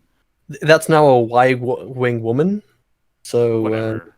No. Originally in Legends it was a Y-wing guy, but now it's a Y-wing woman. It used to be a Y-wang, now it's a Y-vagina.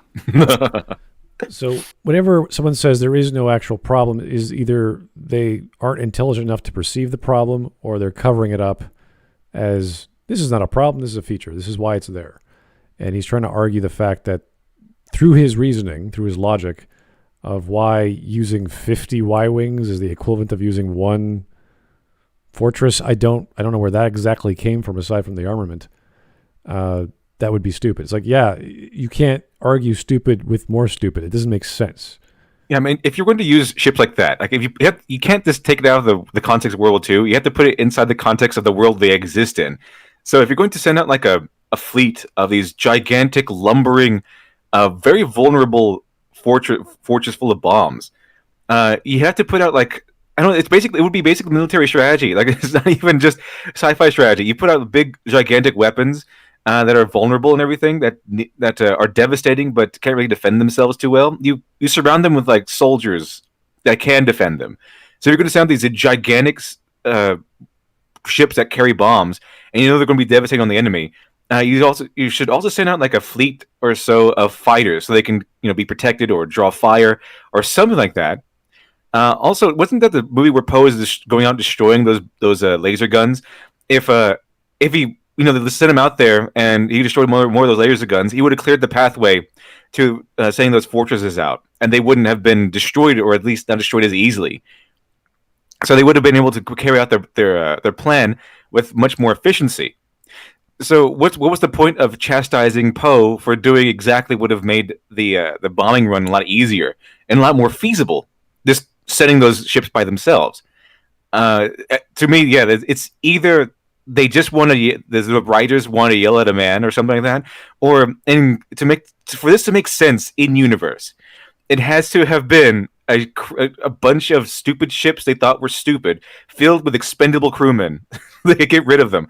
Poe, I told you, Poe, not to destroy those laser guns. Okay, we're about to send a whole wave of ships into the enemy, filled with people we can't really, sustain right now, and that would make sense, not just because it's a joke, but because it's been done, like in history. Like if they don't have the supplies to maintain these people, if they don't have the ships and they're slowing them down and all that stuff, then they might execute them or send them off to die. I actually saw that tactic in a movie called Julius Caesar, where it's where Caesar's conquering, I believe, Gaul, and all the men send out all the women and children, and because it's been a siege situation, all the men, all the Gallic men sent all the women and children over to the Romans as prisoners. But the prisoners, the idea is that the Romans would take care of them, and they'll expend their food on the women and children, and the Romans refuse them, and the men can't take them back because they don't have enough food. So the women and children just end up dying between the two camps of starvation. But they send them out in the first place because they can't sustain them. So you could take it as a joke, but there could also be an in-canon universe as to why this happens. But the point being that if you're going to use these big lumbering ships, if you must, then certainly there should be some sort of support surrounding them when you send them out. And they have other people, apparently. So they don't start losing major casualties where to the point of desperation until they start catching up and destroying entire ships. So it would have been more feasible, I think, to just get all your personnel available to defend these ships so they can do their bombing run and devastate the First Order fleet. I don't know. I like Edax's comment that we didn't really touch upon, but it's still a good one. They did try carpeting Japanese carriers at Midway with the flying fortresses, but all the bombs missed. And then Glib did right reply. Yeah, that's why they use torpedoes from plane. Specifically designed for destroying ships. Here's our yes.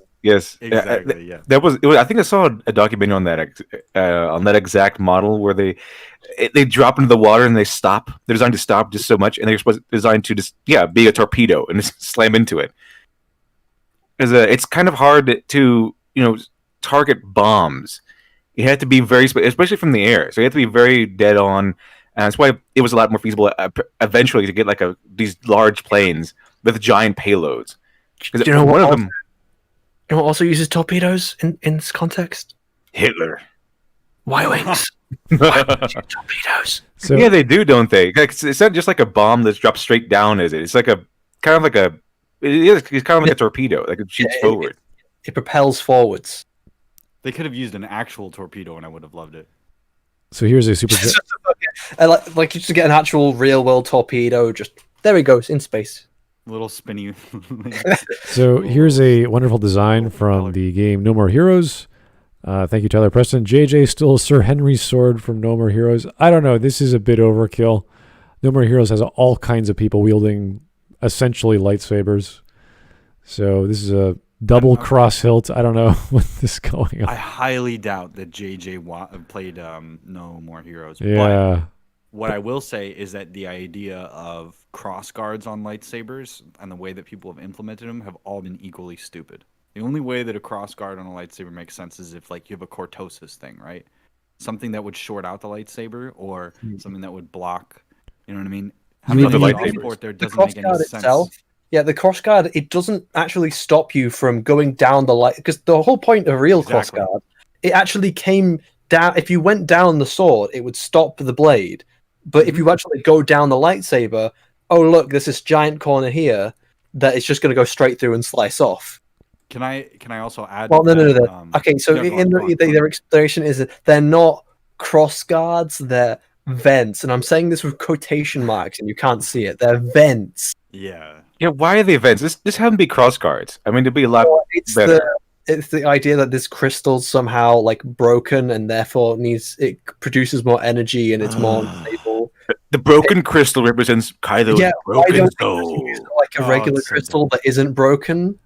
Yeah, Kylo's a hoarder. Remember, he uses a broken crystal. When his mask shatters, he collects all the pieces and then puts them back together. They would have been interesting if they kind of explored that a little bit, but that's kind of I don't think that was the intention. But that's kind of what they did. Kylo is a hoarder who can't let go of the past. I'm not sure JJ even had a philosophy for Kylo. Let's make him a hoarder. It's nah, it'll be cool if we stitch up his mask together that he forgot about a year ago. And he's only rebuilding it right now. Red lines all over it. Yeah. But what were you saying before? Oh, I was saying that so if I were redesign, if somebody said to me, okay, Glib, you are so full of yourself. Why don't you come up with the way that the canon makes sense? And I go, okay, here's how the lightsabers work. When two lightsabers hit each other, they don't slide, they stick. So there's no reason for there to be a cross guard. Because they're automatic. Whenever they hit each other, it's like they just stay where they are, and then that's why you have to. That's why the lightsabers, they're slashing at each other a lot instead of like a actual samurai fight where there are long locks where you're brushing against each other. Because when you exit the lock, there's also an opportunity to strike. When you slide all the way up to the cross guard, it's because you can do a killing blow from the cross guard as well. There's so many moves that you can do. Now, if the lightsabers slide up and down on each other, that creates an issue because then you maybe do need a cross guard for saber locks. But if the lightsabers lock automatically when they hit each other because it's two energy things, blah blah blah. Wait. Let's just roll it back there, Glib. You're saying they stick when they attack each other? Like, yeah. So if you have a lightsaber that hits another lightsaber, it's not that it sticks like you can't pull them apart. It's that they can't slide on each other. Like, imagine if a blade had just a million mini notches on it, for example, and it was just like two pieces of not Velcro, but like when they hit each other, they don't slide. They can be taken apart, but it sticks together like that. Do you get what I'm saying? Like it's infinite friction almost on these two objects. However, they're not gravitate, like there's no force holding them together. It's just that they have a high amount of friction. I'm trying to wonder where that's mentioned or seen. I don't recall that ever being in the movies. No, I'm saying I would invent that to explain why you don't, as a retcon, to explain why you don't need cross guards. You know what I mean? Or how lightsaber battles would actually work with each other. And then to counter what Shad was saying, remember like how they turn on and off, I'd have my, a thing of that. Because you're trying to either explain things that are already existent or you're trying to explain how things could come into existence with the canon. Right? You have to find a way that the canon has to be the bedrock, the foundation.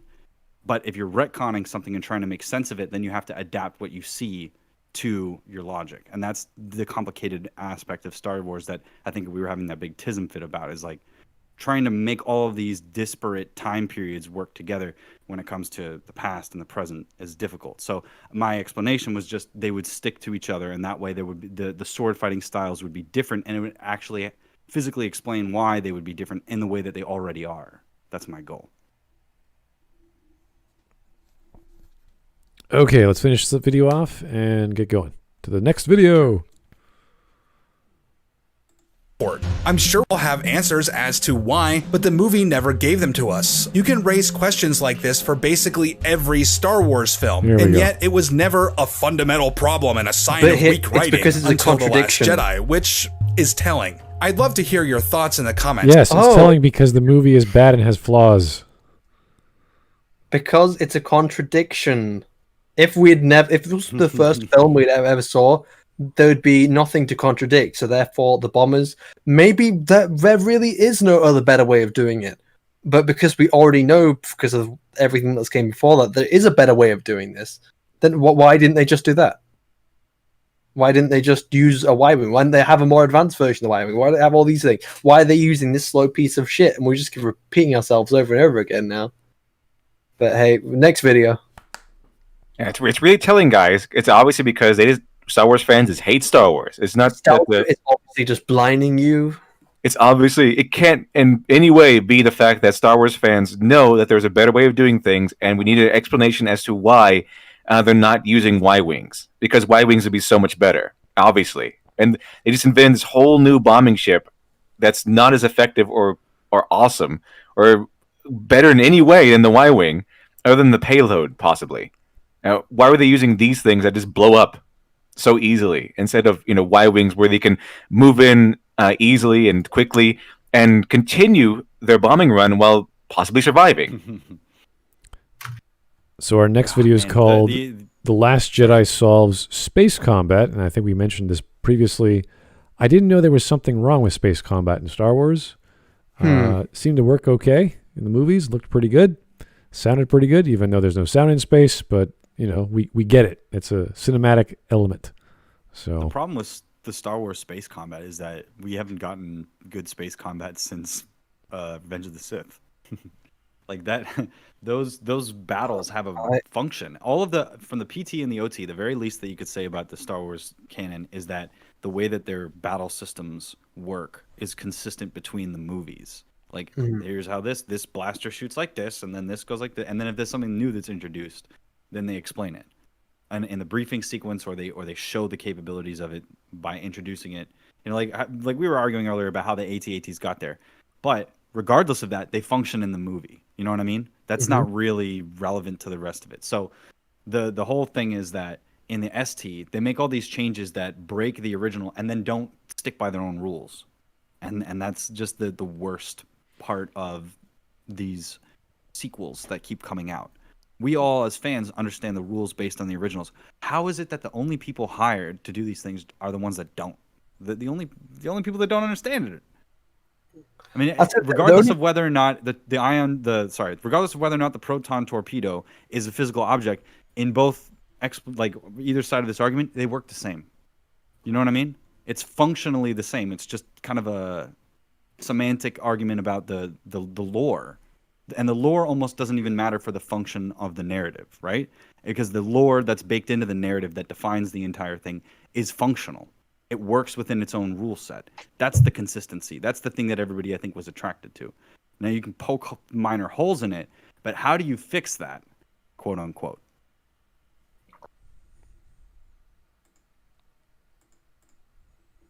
The Last Jedi pretty much answers every question about Star Wars space combat, and it does so. Okay. All right. Okay, here we go. It's me one of these. Every question, guys. We're going to be completely knocked off our asses here. I had no idea. He's going to explain everything. We're just blind. Okay, let's go. I had no idea TLJ was this reveal. Who is this? Is this Major Lee or something? Who is this? This is E.C. Henry. These are some of his weirder takes he made 2 years ago. He's most well known for his. Let's just quickly go to his channel because he has some really good videos where he's created, brought to life background ships. Or do you remember that Trek is the awful holograms in Star Trek Picard? That was his video we were watching, where he explains how lazy the holograms are. He has ship restorations. Well, he was spot on that. He got that one right. He then complains to Card why is Discovery using old ships, and then he just says they're being lazy. Tries to explain things within canon. Redesign. More explanations. Redesign. A lot of his stuff is pretty good. I actually subscribe to him because I really do like a lot of his stuff, especially his redesigns of background ships, which we never been expanded upon. So, example here, I'll just send another link in quickly. There we go. For example, the video I just sent here is he's looked at background ships which we don't know anything about, and he's redesigned them to fit within Star Wars, essentially. And he's made some really good designs. Yeah, I think the only video I remember watching of his was that Star Trek Picard hologram one, and he was spot on that one. So, I mean, I guess these are just weird takes for some reason. Maybe it's fanboy something talking, because no one is immune to that. Okay, no one's immune to if you're really passionate about something, it can cloud your mind. It certainly does. I'm like, when I watched Picard at first, I was like, oh, it's not too bad. But then, it kind of faded away over time because it was so bad. But I really tried to like Picard. I even thought it was all right or promising at first.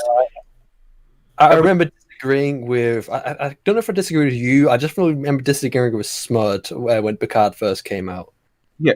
I mean, the fanboyism, the stuff that if there's something you're passionate about, and they come up with something new, especially if it's starring something, a character or an era that you really enjoyed or something, it's really difficult to not buy into it. Like, not say it's automatically great, and for your mind to come up with reasons why they're great. It's a phenomenon that happens, and it happens to everybody. It's just that you have to just don't immediately watch something, and this goes for something you hate too. Don't immediately watch something and then make content about it. Think about it first, let it sink in, and then, because after a while I started thinking about Picard and like, oh, this is terrible, this is awful, why would they do this? And it's just horrific. that was the general opinion I had of the first 2 episodes. It was like, this has promise. They're doing the right things intelligently, just not in the right way. Like the investigation of the murder scene is like, okay, that's right. They should have an investigation, but where's the investigator? Picard just happens to have this really cool assistant. It's like, that's not, and she just happens to know about the rumor of these super secret spies of the Tal Shiar. It's like, okay. And this really bizarre, like, space magic thing. It scans over a room, and somehow using existing vibrating particles can recreate full holograms and voices and stuff from the past. So, like Batman in the games has pretty much the same thing now. Yeah. Detective Vision. At least it makes sense, because what it's doing is it's saying, so you look around the scene, you find a line of footprints, you find gunshots in the wall, and then he uses that to recreate the scene. It's computers recreating the scene, not vibration particles. It's like he's saying, okay, footprint over there, this. And I think it would work better if it was visualizing it in Batman's mind, but I understand why they've gone the technological route of creating these holograms, so it's much easier to explain for the viewer, the audience, the player. But it's in the context of Batman, it still works, because again, footprints, bullet holes, things he's going around collecting clues. This is just scanning air. Well, that's true. That is true. Yeah, you're right about that one. There's also this whole thing about these creators being mad at fans for asking questions like, "Why didn't they use Ywings?" If to me, normal creators would be like, "Hey, that's a good question. Maybe I should think up of a reason why," or something like that. Like this, people, the creators who are passionate about the work, people who are really invested in it, as the fans are invested in it. Maybe they might get annoyed by some of the more annoying fans, or the ones that are just being hostile. But if the people are just asking questions, that's really useful. So I forgot who it was, but they tend to do this. They tend to, I think it was like a dungeon master, like tips or whatever. Like if you miss something and the person actually, when the players asks a question, it's actually pretty good strategy to go, well, yeah, maybe that's a good question, and to pretend that it's your plan all along, and then go off and use that, and then make a story around it.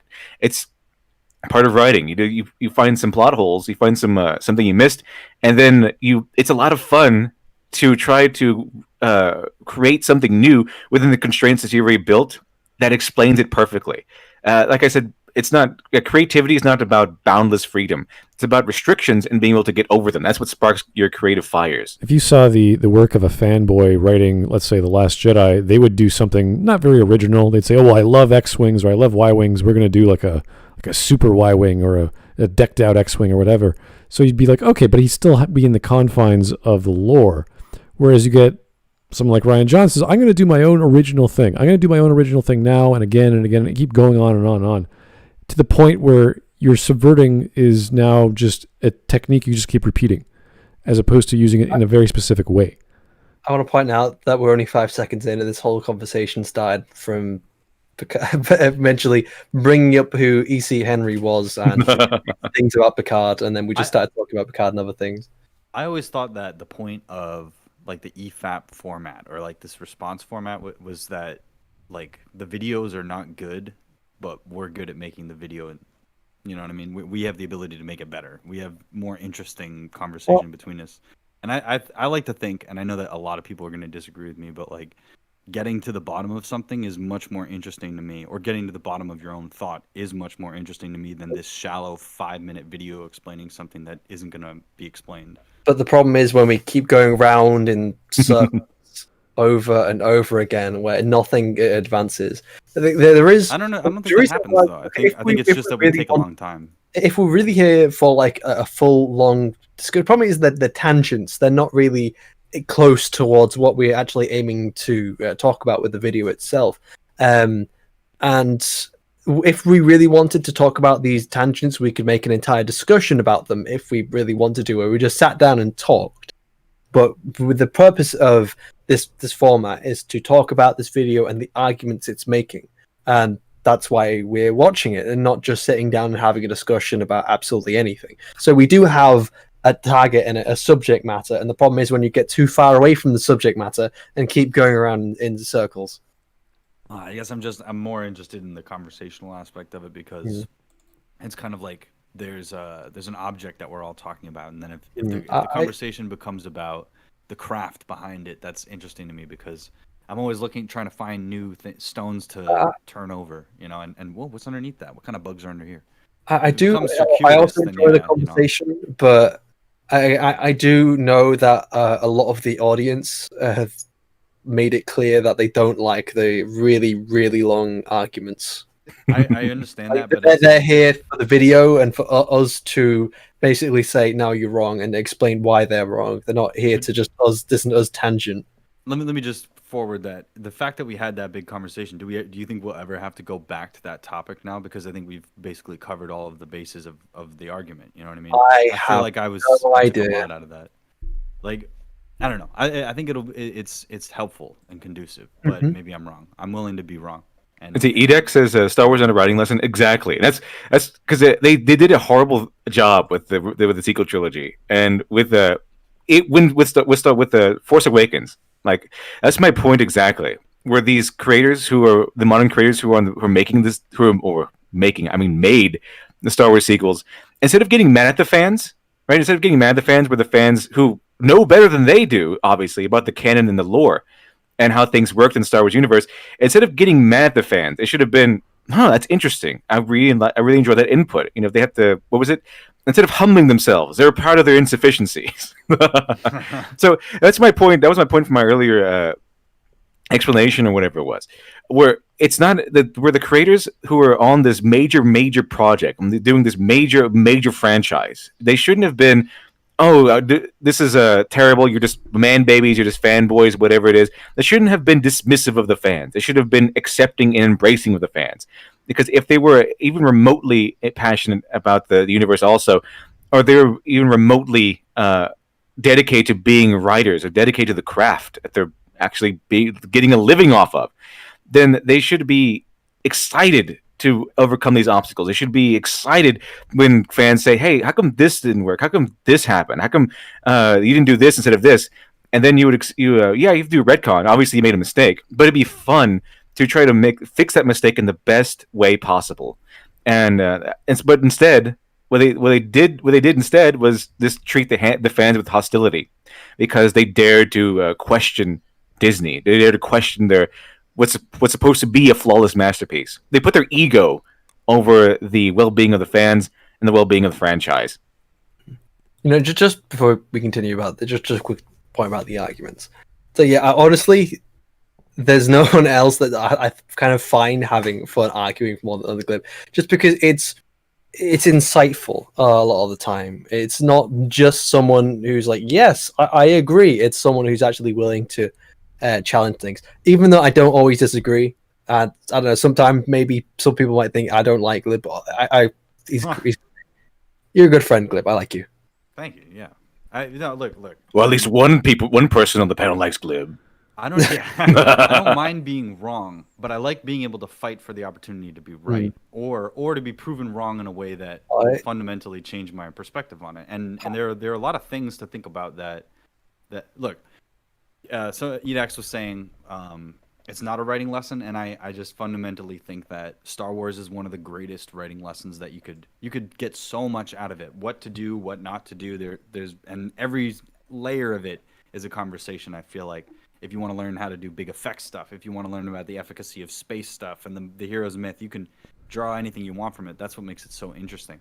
But what's bothersome to me is people making fanboy excuses on these videos where it's like, no, it makes sense. The Last Jedi makes sense, or The Force Awakens makes sense. Like, you will very, very rarely see me make an argument against the PT or the OT or some EU piece of material that is anywhere near the same thing as the ST.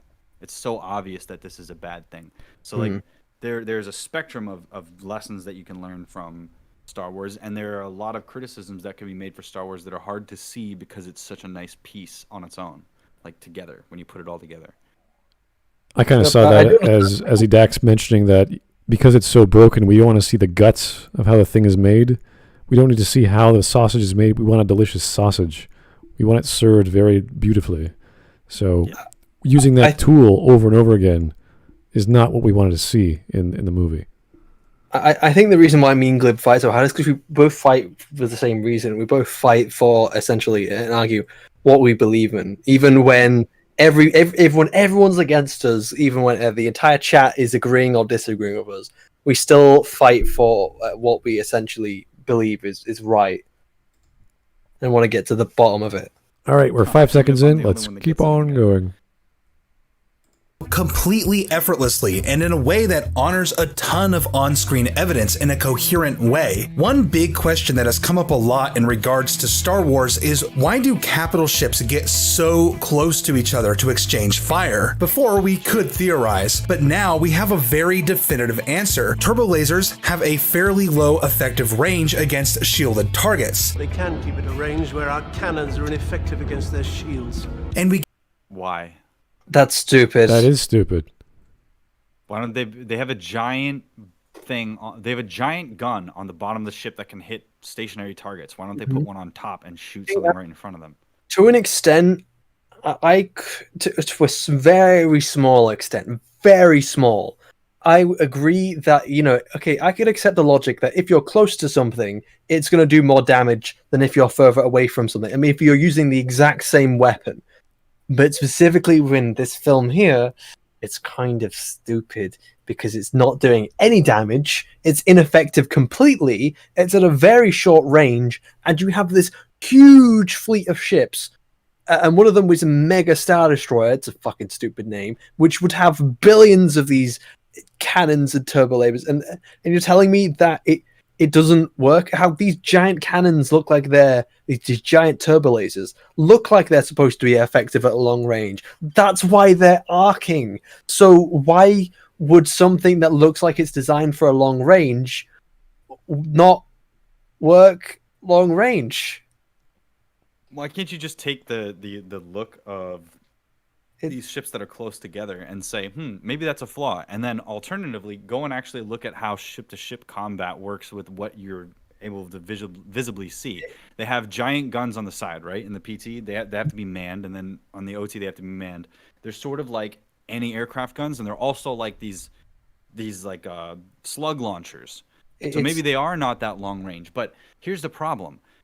If you go from the OT, which has mostly destroyer type classes, and you don't develop other types of classes, then you're not that clever. Like, why not come up with a ship that's actually good at long range battle?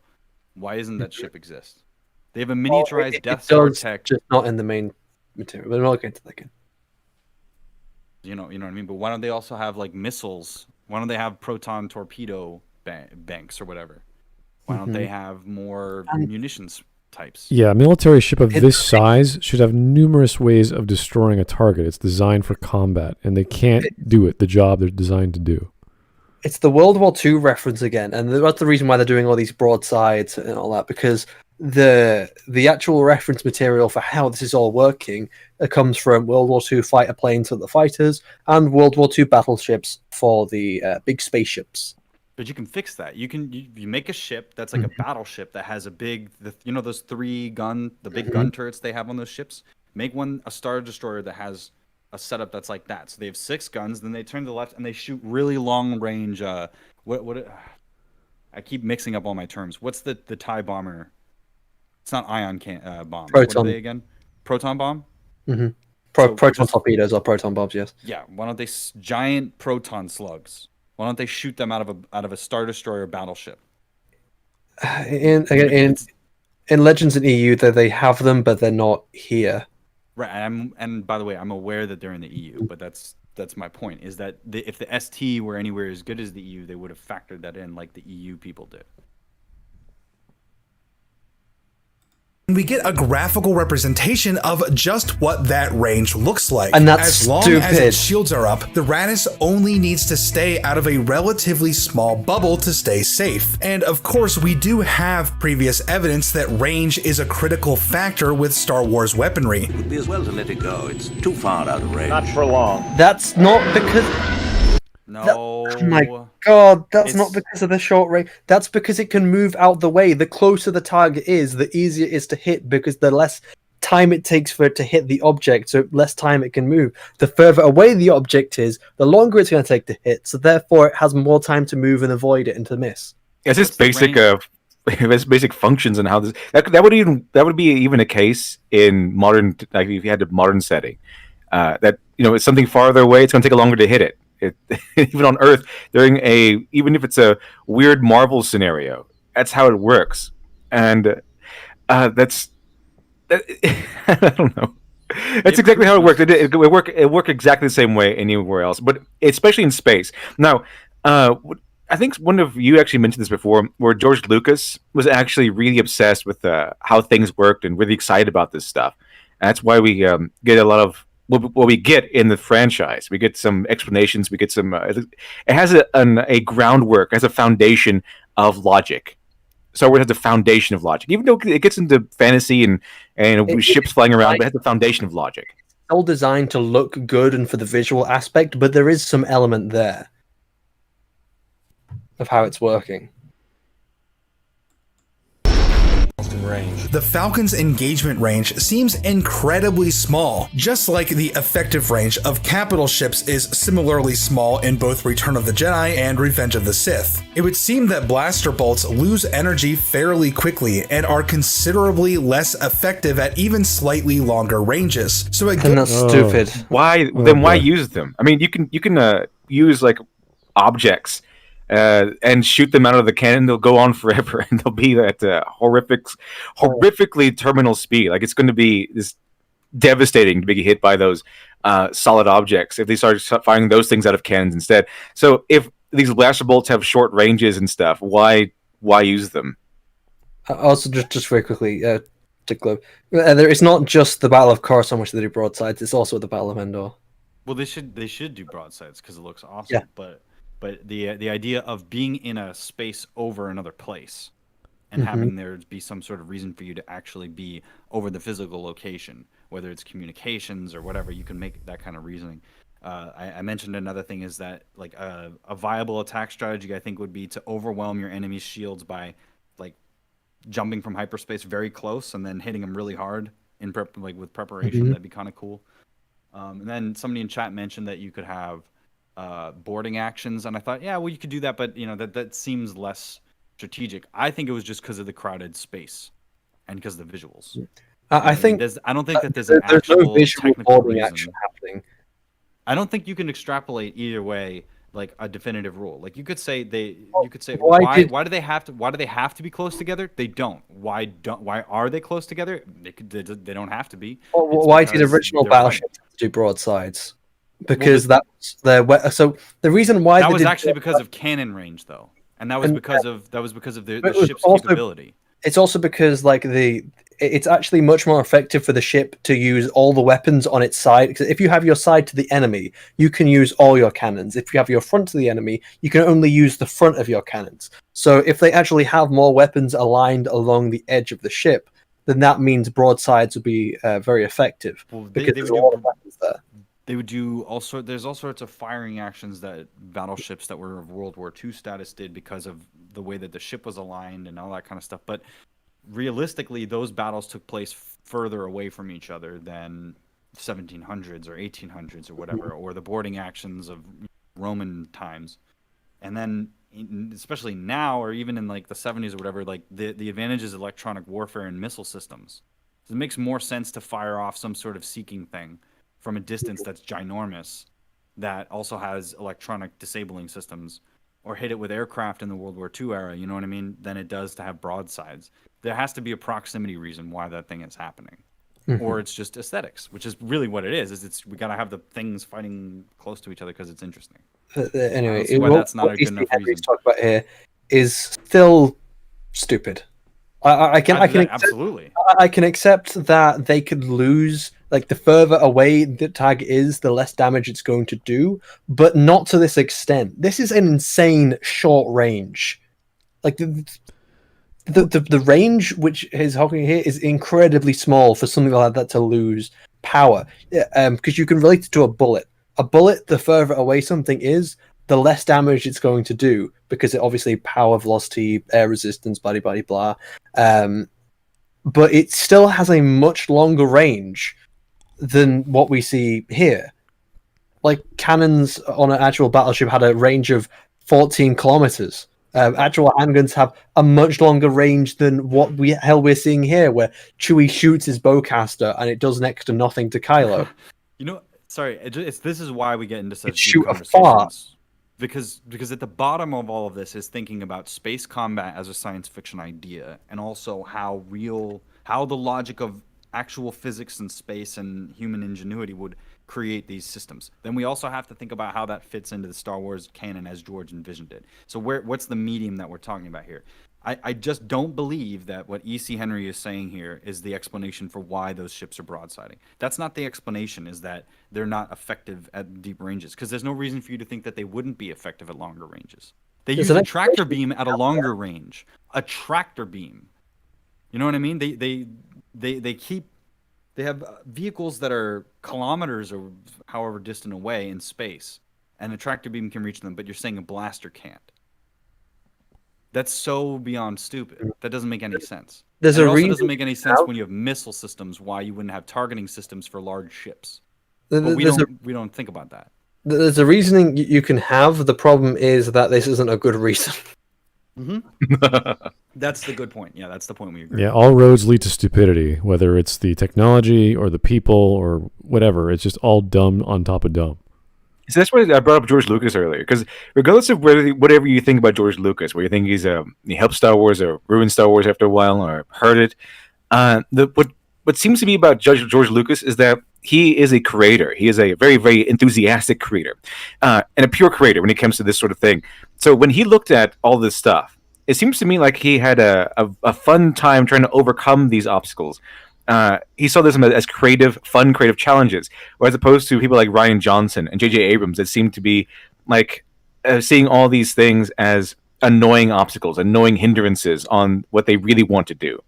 So when you have a Rian Johnson and a J.J. Abrams, they instead of saying we're going to embrace the lore, we're going to embrace all these questions. What kind of things can we do with space combat? Instead of going into logic and saying how does real space work, and we're going to put it into Star Wars, we're going to make it work for us, they actually decided to go ahead and say, you know what, never mind all that, we're just going to make things that look cool. And the fact that people are questioning our choices to make things look cool is a hindrance, an annoyance, and they're holding us back, and they're all toxic, evil man babies or something. The reason why it works in the first episode again, because it's you're establishing this new world that it's a playbox. You can do anything in it as long as it works to the narrative. You can invent any kind of physics. You can invent a world where up is down, left is right. It can be backwards as much as you want. You could explain it so many ways, and they've already set it as this in the story. And now anything that works off of that has to build off of it and not contradict it. Exactly. It's why when you're taking on a franchise like Star Wars, like an established, well-loved franchise like Star Wars or Star Trek, it's actually a double-edged sword. But they don't want to see the other edge. They want to see one edge. They want to see the edge that gives them popularity. I use the Star Wars franchise. I use the Star Wars label. I use the Star Trek label. I get instant popularity. I get an instant hit. I get instant money, instant fame and gratification.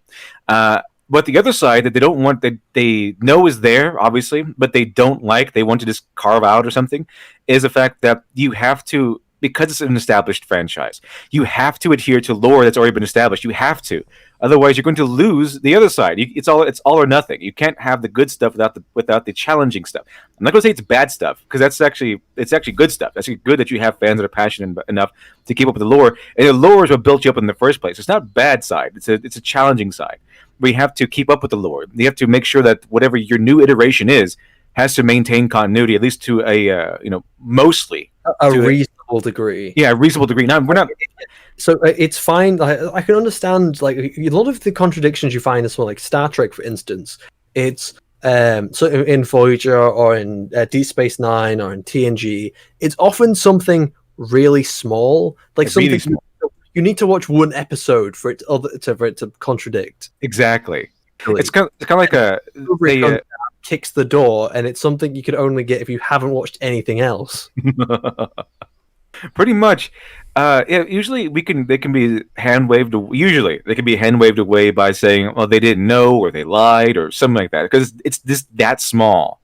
And in some contradictions, it might even be like, okay, well, it might feel like we're getting more information instead of information getting replaced. It's just what happens sometimes with Star Trek when it gets that small. Now, what we're talking about, what the fans are talking about when they get angry about this stuff, is huge, gigantic retcons. Like Luke Skywalker no longer caring about helping out others, even after he tried to save his own father. These are huge, gigantic retcons that we need to know reasons why. Okay, there's a huge, gigantic retcon like not using Ywings, for example. We need to know why they're not using those things, other than just because. We want a bigger ship that looks cool. I want to see what his other reasonings are. What else has it fixed? I want to see what he's going to say. To capital ships that wanted to inflict meaningful damage on one another would need to get pretty close and risk entering each other's bubbles, as it were. At Endor, the Rebel fleet is really only at risk from the fleet of Star Destroyers after they engage at point-blank range, and the Raddus is only at risk at this range. If there's point-blank range, that means there's normal range. All they had to do was make sure that they escape. I think they probably were still firing at them, and they remember what was happening in the film. So they realize it's a trap, and then all of a sudden, when they realize it's a trap, there's a fleet coming at there's a fleet coming in Sector 5, and then all of a sudden the Star Destroyers, and then they're engaged with the TIE fighters, and then so there's probably still fighting going on between the ships. It's just then they go to point blank range, so then the Star Destroyers, the laser can't get them. The reason why they go to point blank range, again, because the laser can't hit them if they're mixed in a bunch of the Imperial ships. It becomes much more difficult to target. And the reason why the Imperials also aren't attacking is because they've been told to wait because of the huge laser. They don't want to get mixed up. Forget it. Of course, shields are the deciding factor here. Without shields, these ships would still be vulnerable at longer ranges. Oh, look at how different the shields look. This is blown up. Oh, I guess there's no shields on this. By the way, look at how distant each of the ships are in this. What we are seeing are the two closest ships to each other. Maybe finds that weird. Maybe these ships. It's a big battle. Maybe their shields have already been taken down. Yeah. Maybe. They're maybe part of the broadsides is overwhelming force, and both of these ships look like they're getting screwed over by this, while other ships in the background don't seem to be engaging in that exact same way. So why are you assuming that they have to be at this range? How do we even know what the primary purpose of these ships on either side are? Maybe the ships are actually about launching people to the floor, to Coruscant directly. Maybe this is the closest they can get to actually drop their troops. And the droids don't actually care about these ships necessarily because maybe it's expendable as long as they launch their drop ships or whatever. Who knows? That we don't know. This is an action scene to make the audience go, wow, look at how close they are. They're fighting each other. Why would you build all of your canon ideas on this? Or some of your canon ideas on this? Well, again, it's not only this scene, which we see, and it's also the Battle of Endor as well. So there is a precedent for it in the original trilogy.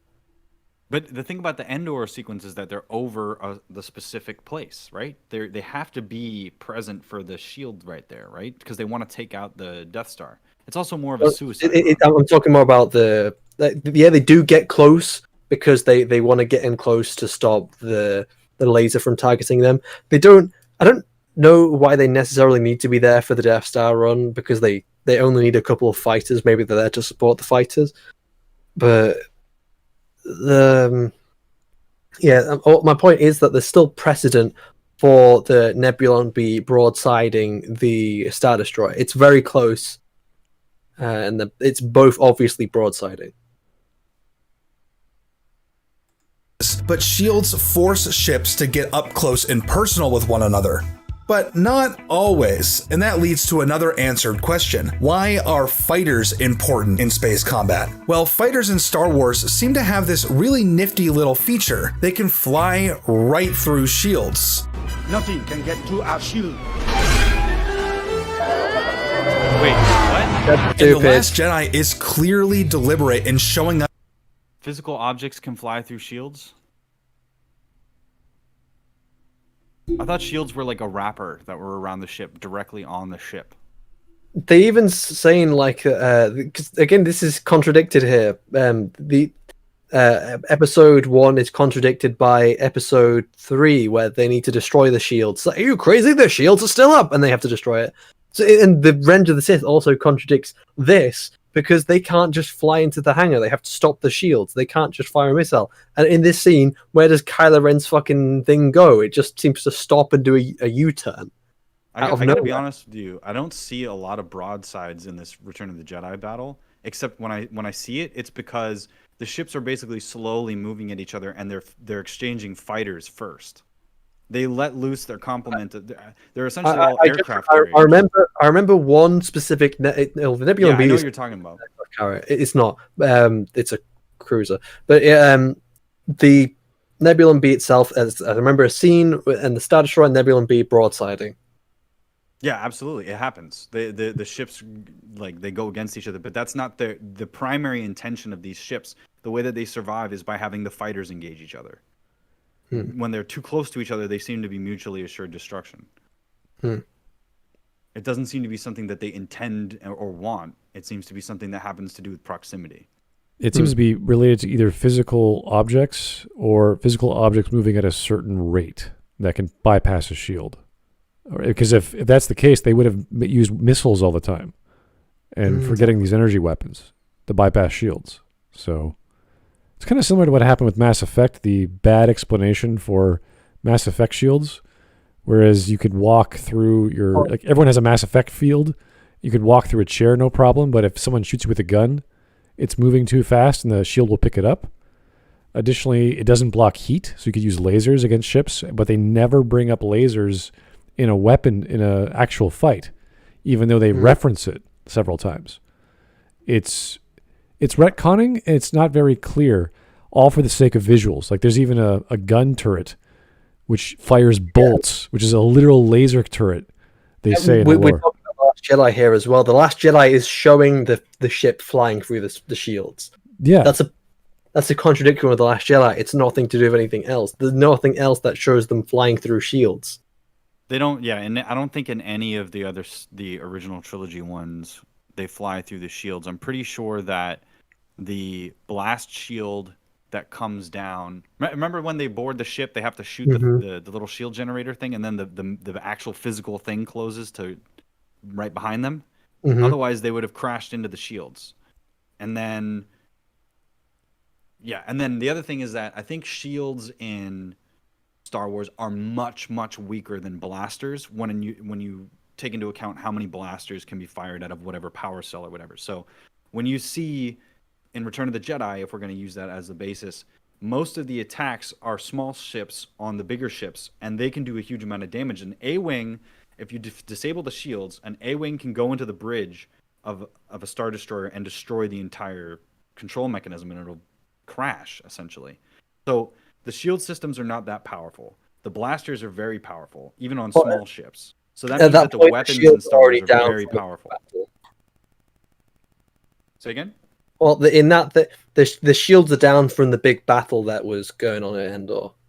Right, but what I'm saying is that so there's a couple things. One is that what I was saying here is that the shields they can be overwhelmed because in TPM they get hit and they go, the shield generator's been hit, which means that there's something that allows the blaster bolt to hit the shield generator even though the shield is up. So they're not that powerful. And then the AT-AT thing just needs to hit the shield generator a couple times for it to blow up. So I am assuming that the shields are not that powerful because the shields always go down. In Star Trek and Star Wars, this is the case because it's like a force field. If the energy gets overwhelmed by the concentrated energy, then it gets overwhelmed. But when it comes to the Death Star, when they went into the Death Star didn't have its shield operational because it wasn't fully operational yet. Only the gun was fully operational. They could fly into the superstructure because it wasn't fully built yet. I don't think there's another instance where people go inside the little force field shield. Oh, yeah, the shield in Return of the Jedi as well. Yeah, they couldn't go into the Death Star because it was still being shielded by the planet. So Right. they have to wait for the shield generator to get knocked down before they could intrude.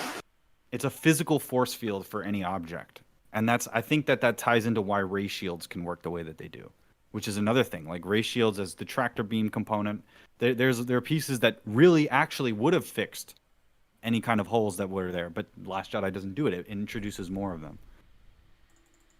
Here is Alex Halo. Thank you, sir. The reason young Anakin was able to fly into the station in episode 1 was because there was a opening that didn't have a shield.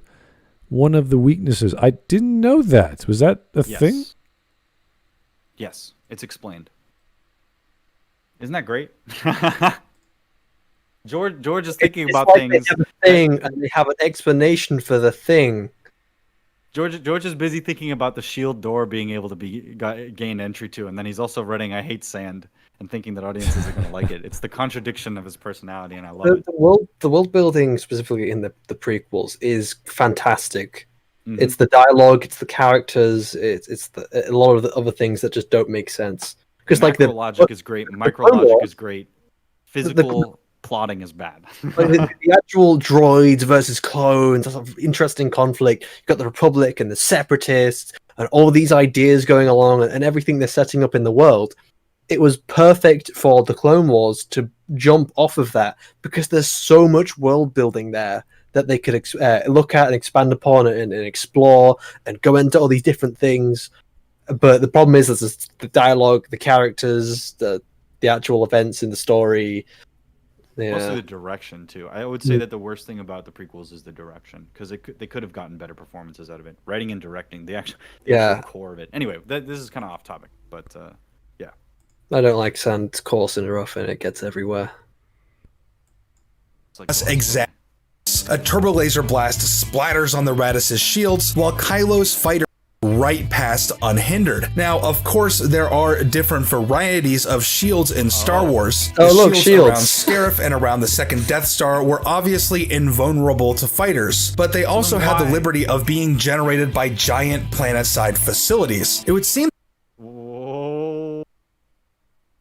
Actually, the generator itself is pretty small. It's a satellite dish. Planet-sized? It's not. Yeah, the facility itself wasn't planet side. I think you said, not planet side. Planet side. Okay, but Yeah. he's saying planet side. But that's unnecessary. Yeah, because if you can have something on the planet, you could just move it to the. And again, it's working. I would assume that it's working at the same like technology. It's just that something on the planet can have a bigger generator, which means it can go on for much longer. It can withstand a lot more force before going down, rather than having the ability. Because again, it's still working the same way. The shield generator was not that big. You could put that on a ship. Yeah, but then it's just the amount of power you can generate to put towards that shield generator, and I think that's why the ships themselves, the shields would be the exact same as this other one here, but it's just a lot easier to take down because the actual power being generated is much smaller.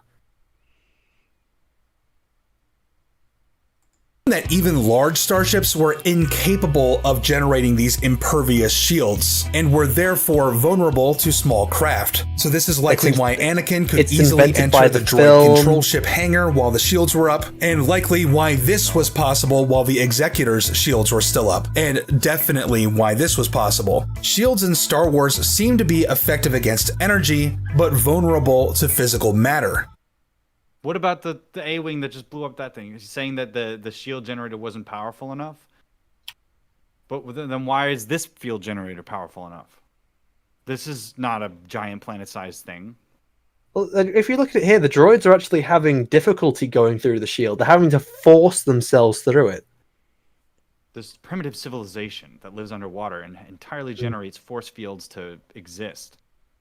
Yeah, it must be such a huge energy cost for shields. Whatever. I just found it interesting. That's a detail I didn't notice. Where, when the droid's actually going through it, it's kind of like they're pushing themselves through a bubble. This is a common problem in most science fiction when you have this sort of defensive measure, whether it's actual military usage or some sort of energy field of the electromagnetic spectrum that can protect against like this kind of fire, this kind of weaponry. physical objects can't pass through it, light can't pass through it, etc., etc. So there's this generic energy technology that does this, and it's kind of generic. You could do whatever it needs to do.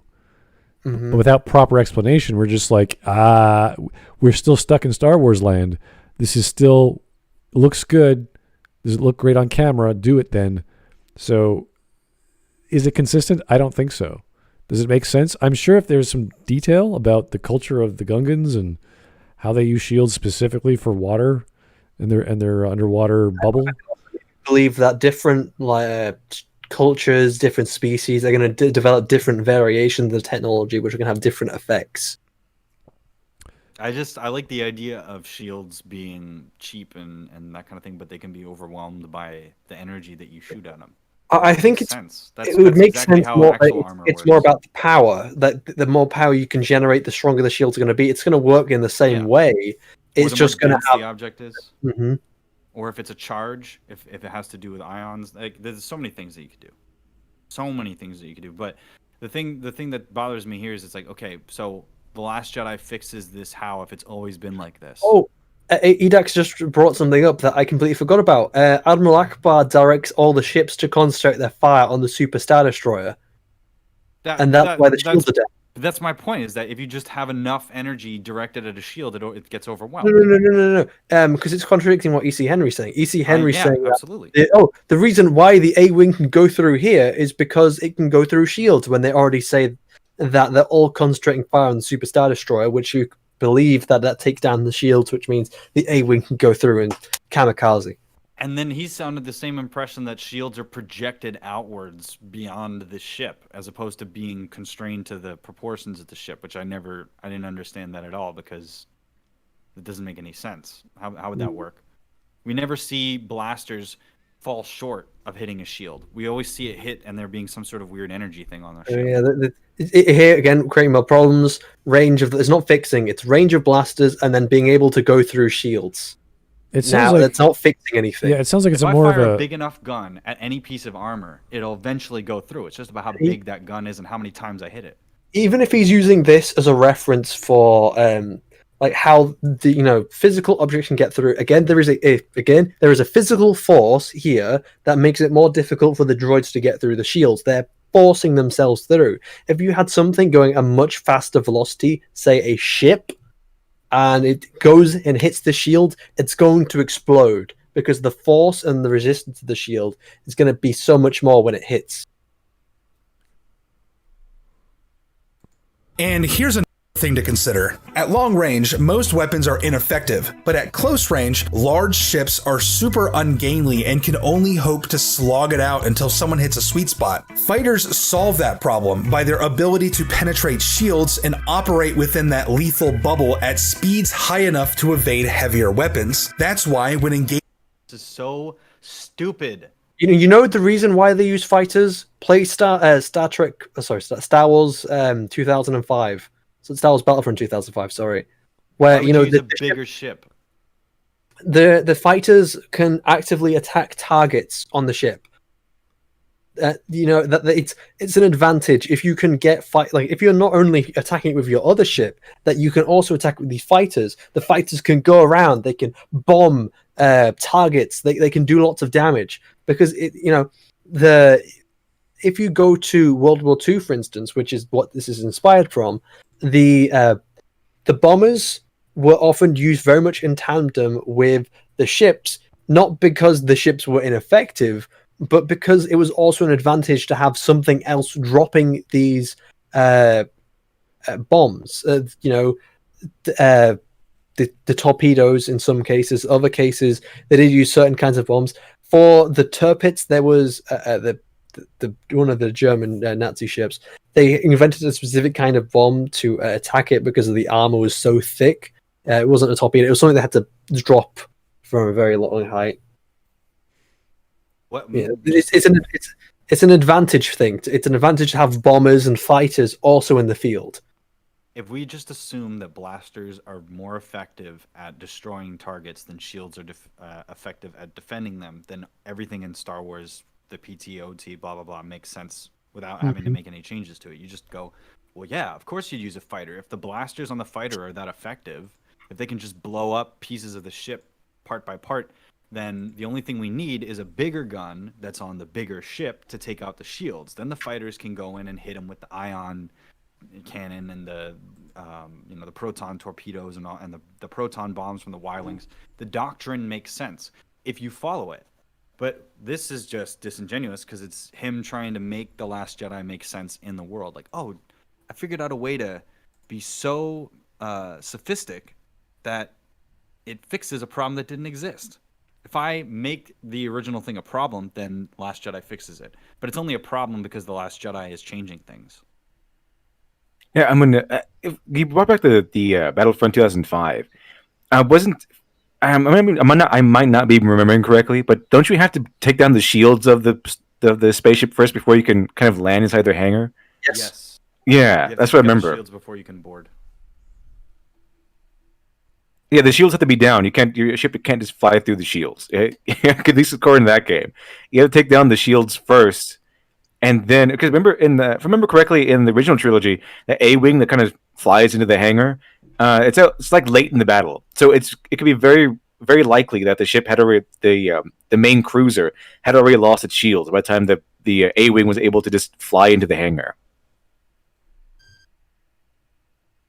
Engaging a large, well-defended target, it's important to Accelerate to attack speed. and this is precisely why the first Death Star was vulnerable to a fighter attack, and why The reason why he said accelerate to attack speed is they had their engines modified so that when they hit the trench, they go extremely fast. That was the point of using the trench run, so they get there as quickly as possible. Also, attack speed as well. Yes. Also, the faster you are, the harder you are to hit by lasers. That's why those cannons were missing them, because they were made to do that, but they're going so fast that they're so small that they're really tough to hit. But they still got them though. Still got a lot of them. Like I mentioned before in chat, the reason why the trench run is smart is because if you go into the trenches with the Y-wings that have the ion cannon that's like the rotating gun, then all you have to do is be aware of what's in front of you and what's behind you. And what's in front of you can be targeted. So like, let's say if I wanted to shoot some of these cannons that are on the side, I probably could do that based on the fact that as far as I know from the TIE fighter, you can, and from the locking systems, the blasters will adjust to whatever your lock is. So if you were able to adjust it to the side, you could probably take out those side cannons. You can shoot behind you because your rear gunner is able to do that in the Y-wing. And then all you have to do is worry about somebody coming from above you, which is why you have Xwings in the air above you as interceptors to help cover you.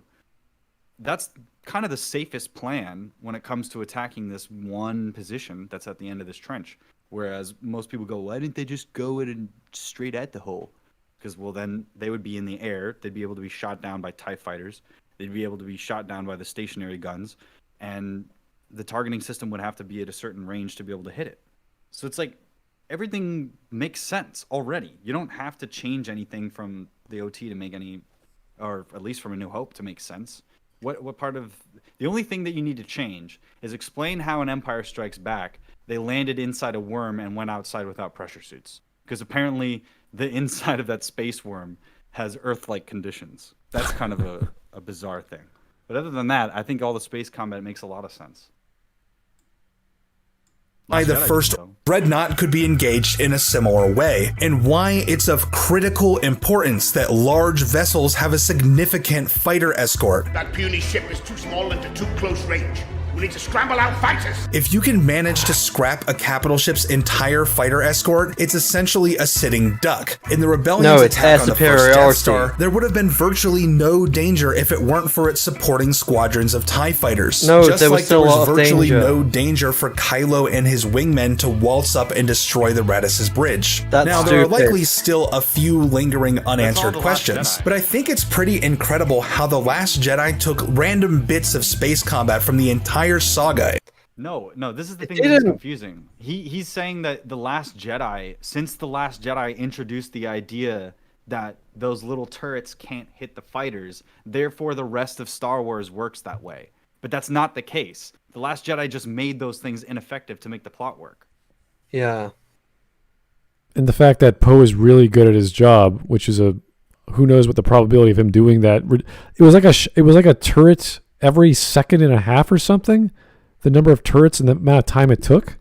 It was this ridiculous amount of timing that he has impeccable aim and timing to maneuver and dodge all these turrets in like 32 seconds or whatever it was. It was just like, okay, yeah, if you have an ace pilot who modifies his ship specifically for this particular endeavor in every instance and they don't get killed, then yeah, you can destroy all the turrets.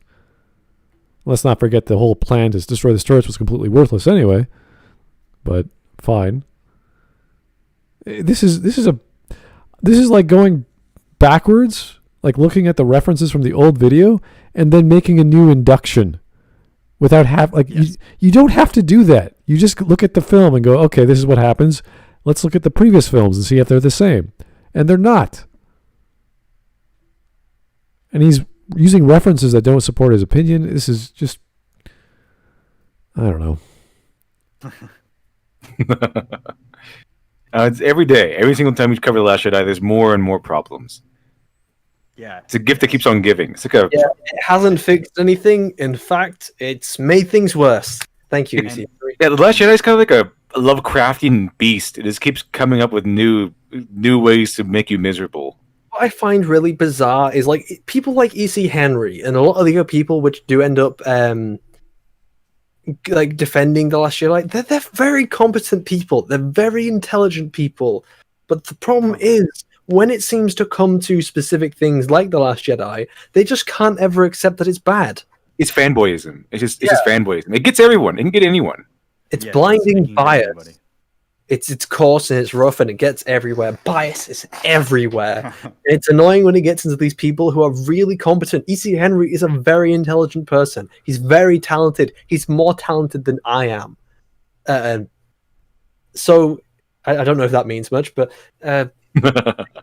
he's honestly good. It's just be good about this. Don't let fanboyism take over, E.C. Henry. It's shoot, man, I had something for this. Damn, never mind, forget it. Oh, I remember what it was. Anybody that tries to defend the Last Jedi, it just makes it worse in my book. It's like their explanation makes me think about it worse. Like, oh, that's your explanation? Well, it's because you think about it more and then more problems come up. That's the way it makes it worse. And then when we have this big debate, I just go, wow, I really like George Lucas. Like, George. No matter which one of us is right, I'm like, George Lucas did a good job. Yeah, bring back the prequels. I mean, just give me the prequels any day. I'll take 3 sequels that are like the prequels. You know what I mean? Me too. Have fucking mega midichlorians. I don't even care. It's so much fun. Give me Journal of the Wills or whatever, where they literally go up to the people writing the story. Like, I don't care. It's better than this. Yeah, like George Lucas's really strange out there idea of the whole will. It's like I'm glad. I assume you know part of that then with the wills, where the reason why it's a long time ago to Galaxy 5 right is because the wills are telling the story, and he wanted to bring the wills in for the sequel trilogy. Yeah, and it's like, oh, don't do that, George. But even that would be better. Yeah, megachlorians, Miguel. Them together in a coherent way that actually had a bearing on the plot. This isn't just coherent. some hardcore fan service. This is using the rules of the world itself to craft its action, and I think that's really cool. What did you think? Did you see things differently, or did The Last Jedi bring all of this stuff together for you too? Let me know. If you guys like this video, make sure to subscribe for more and share. I saw things differently. So give your opinion on his video if you want, guys. Go right ahead. He's opening up the comment section just for you. It's been a few years anyway, so. Yeah. That was interesting. It's not though. It hurts more because I have so much respect for this guy and I love his content. But yeah, he asked if we saw things differently. I definitely saw things differently than that. So we can all agree that the concept of shields is not as clear and understood as it is throughout the films, throughout the games, throughout the books. It's all very sort of, what do shields do in this case? It's not some sort of puzzle that the Last Jedi answers. I have a question. What about when shields stop them in the corridor in Revenge of the Sith? There's a shields. Well, at least a type of shield. The ray shields? We don't talk about those shields, Shiny. It hurts the sequel trilogy. Okay. So there's different kinds of shields. We have ray shields and then the shields, I guess.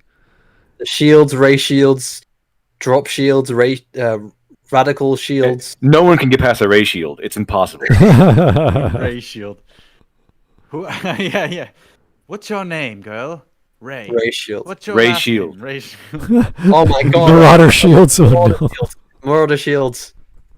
Look, all I'm saying is that it'd be really funny if someone designed a craft that it had like two pieces, right? You had the command section and everything that was on the bottom, and then the top rotated. And what you did is you had a tractor beam, and you would just grab a ship, and then you'd spin the top, and you just throw it into the planet or throw it into another ship like a slingshot.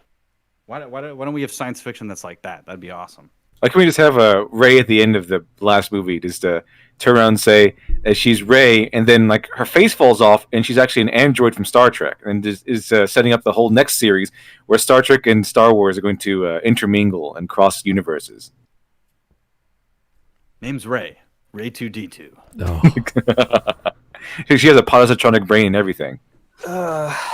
Okay, well that was enlightening to some degree. We had some strange references, which I think were not taken out of context, just sliced. And you're like, okay, yeah, this scene does happen in the movie. Doesn't quite support your argument though. So not the healthiest watch time of understanding the lore of Star Wars, or specifically on the topic of shields.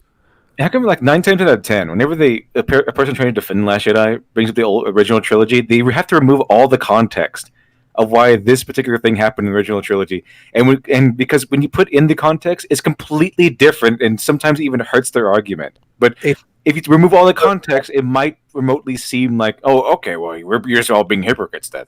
I think it's mostly because Star Wars is mostly visual, and they just see it for face value and say, oh, this scene, this is what this happens, therefore, that's all it is. It's like, oh, really? Let me go watch that scene one more time. It's because 9 out of 10 dentists recommend The Last Jedi. They do. They're paid very handsomely to say so.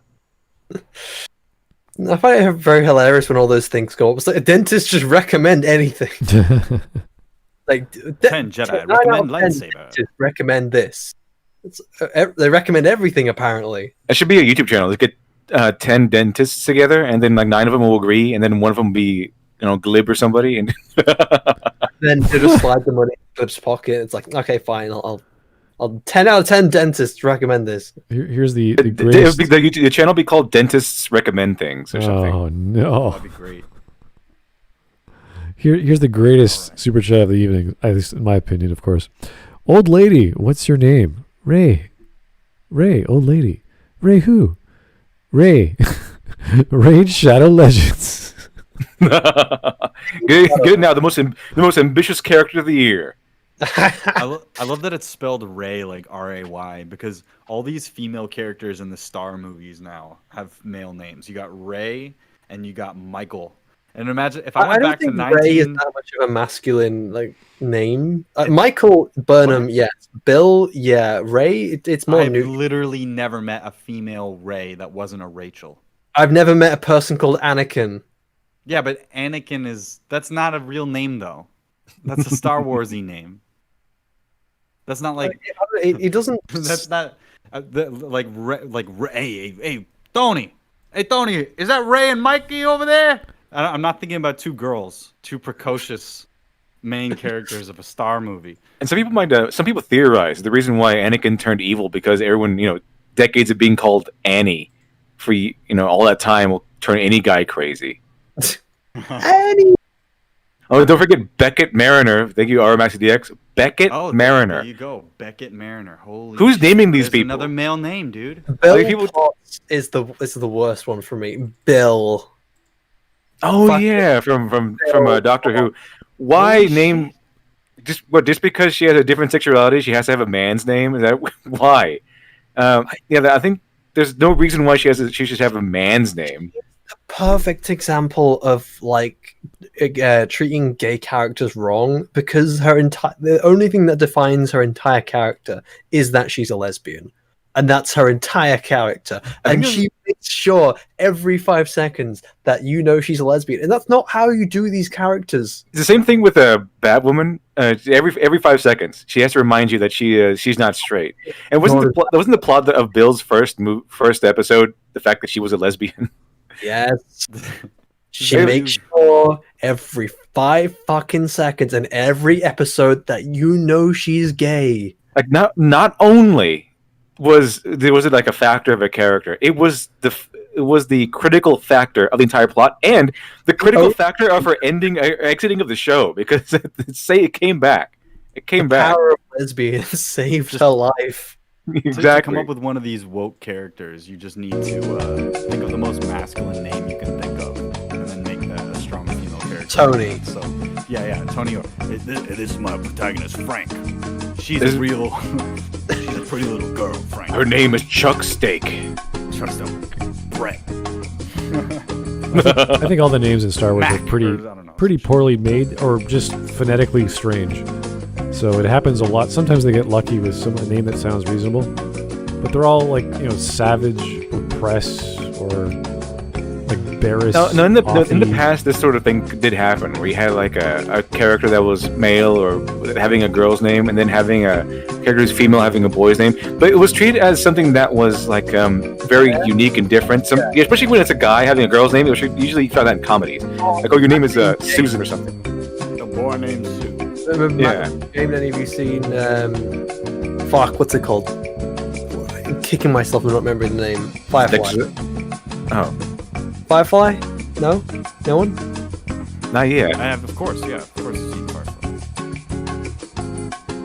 I remember if anyone has watched Dexter's Laboratory, but getting there to copy. People here who have not seen Firefly. If you haven't seen Firefly, go watch it. But if you've seen Dexter's Laboratory, the whole backstory to Mandark is that his first name is Susan, and his parents said, we're going to give him. His parents are hippies, so they said, we're going to give him a unisex name, and his unisex name will be Susan. That's how they named it. I'm pretty sure that's how they named these new characters. I remember in Mighty Boosh, like only other times I can see. I remember like male characters having a few.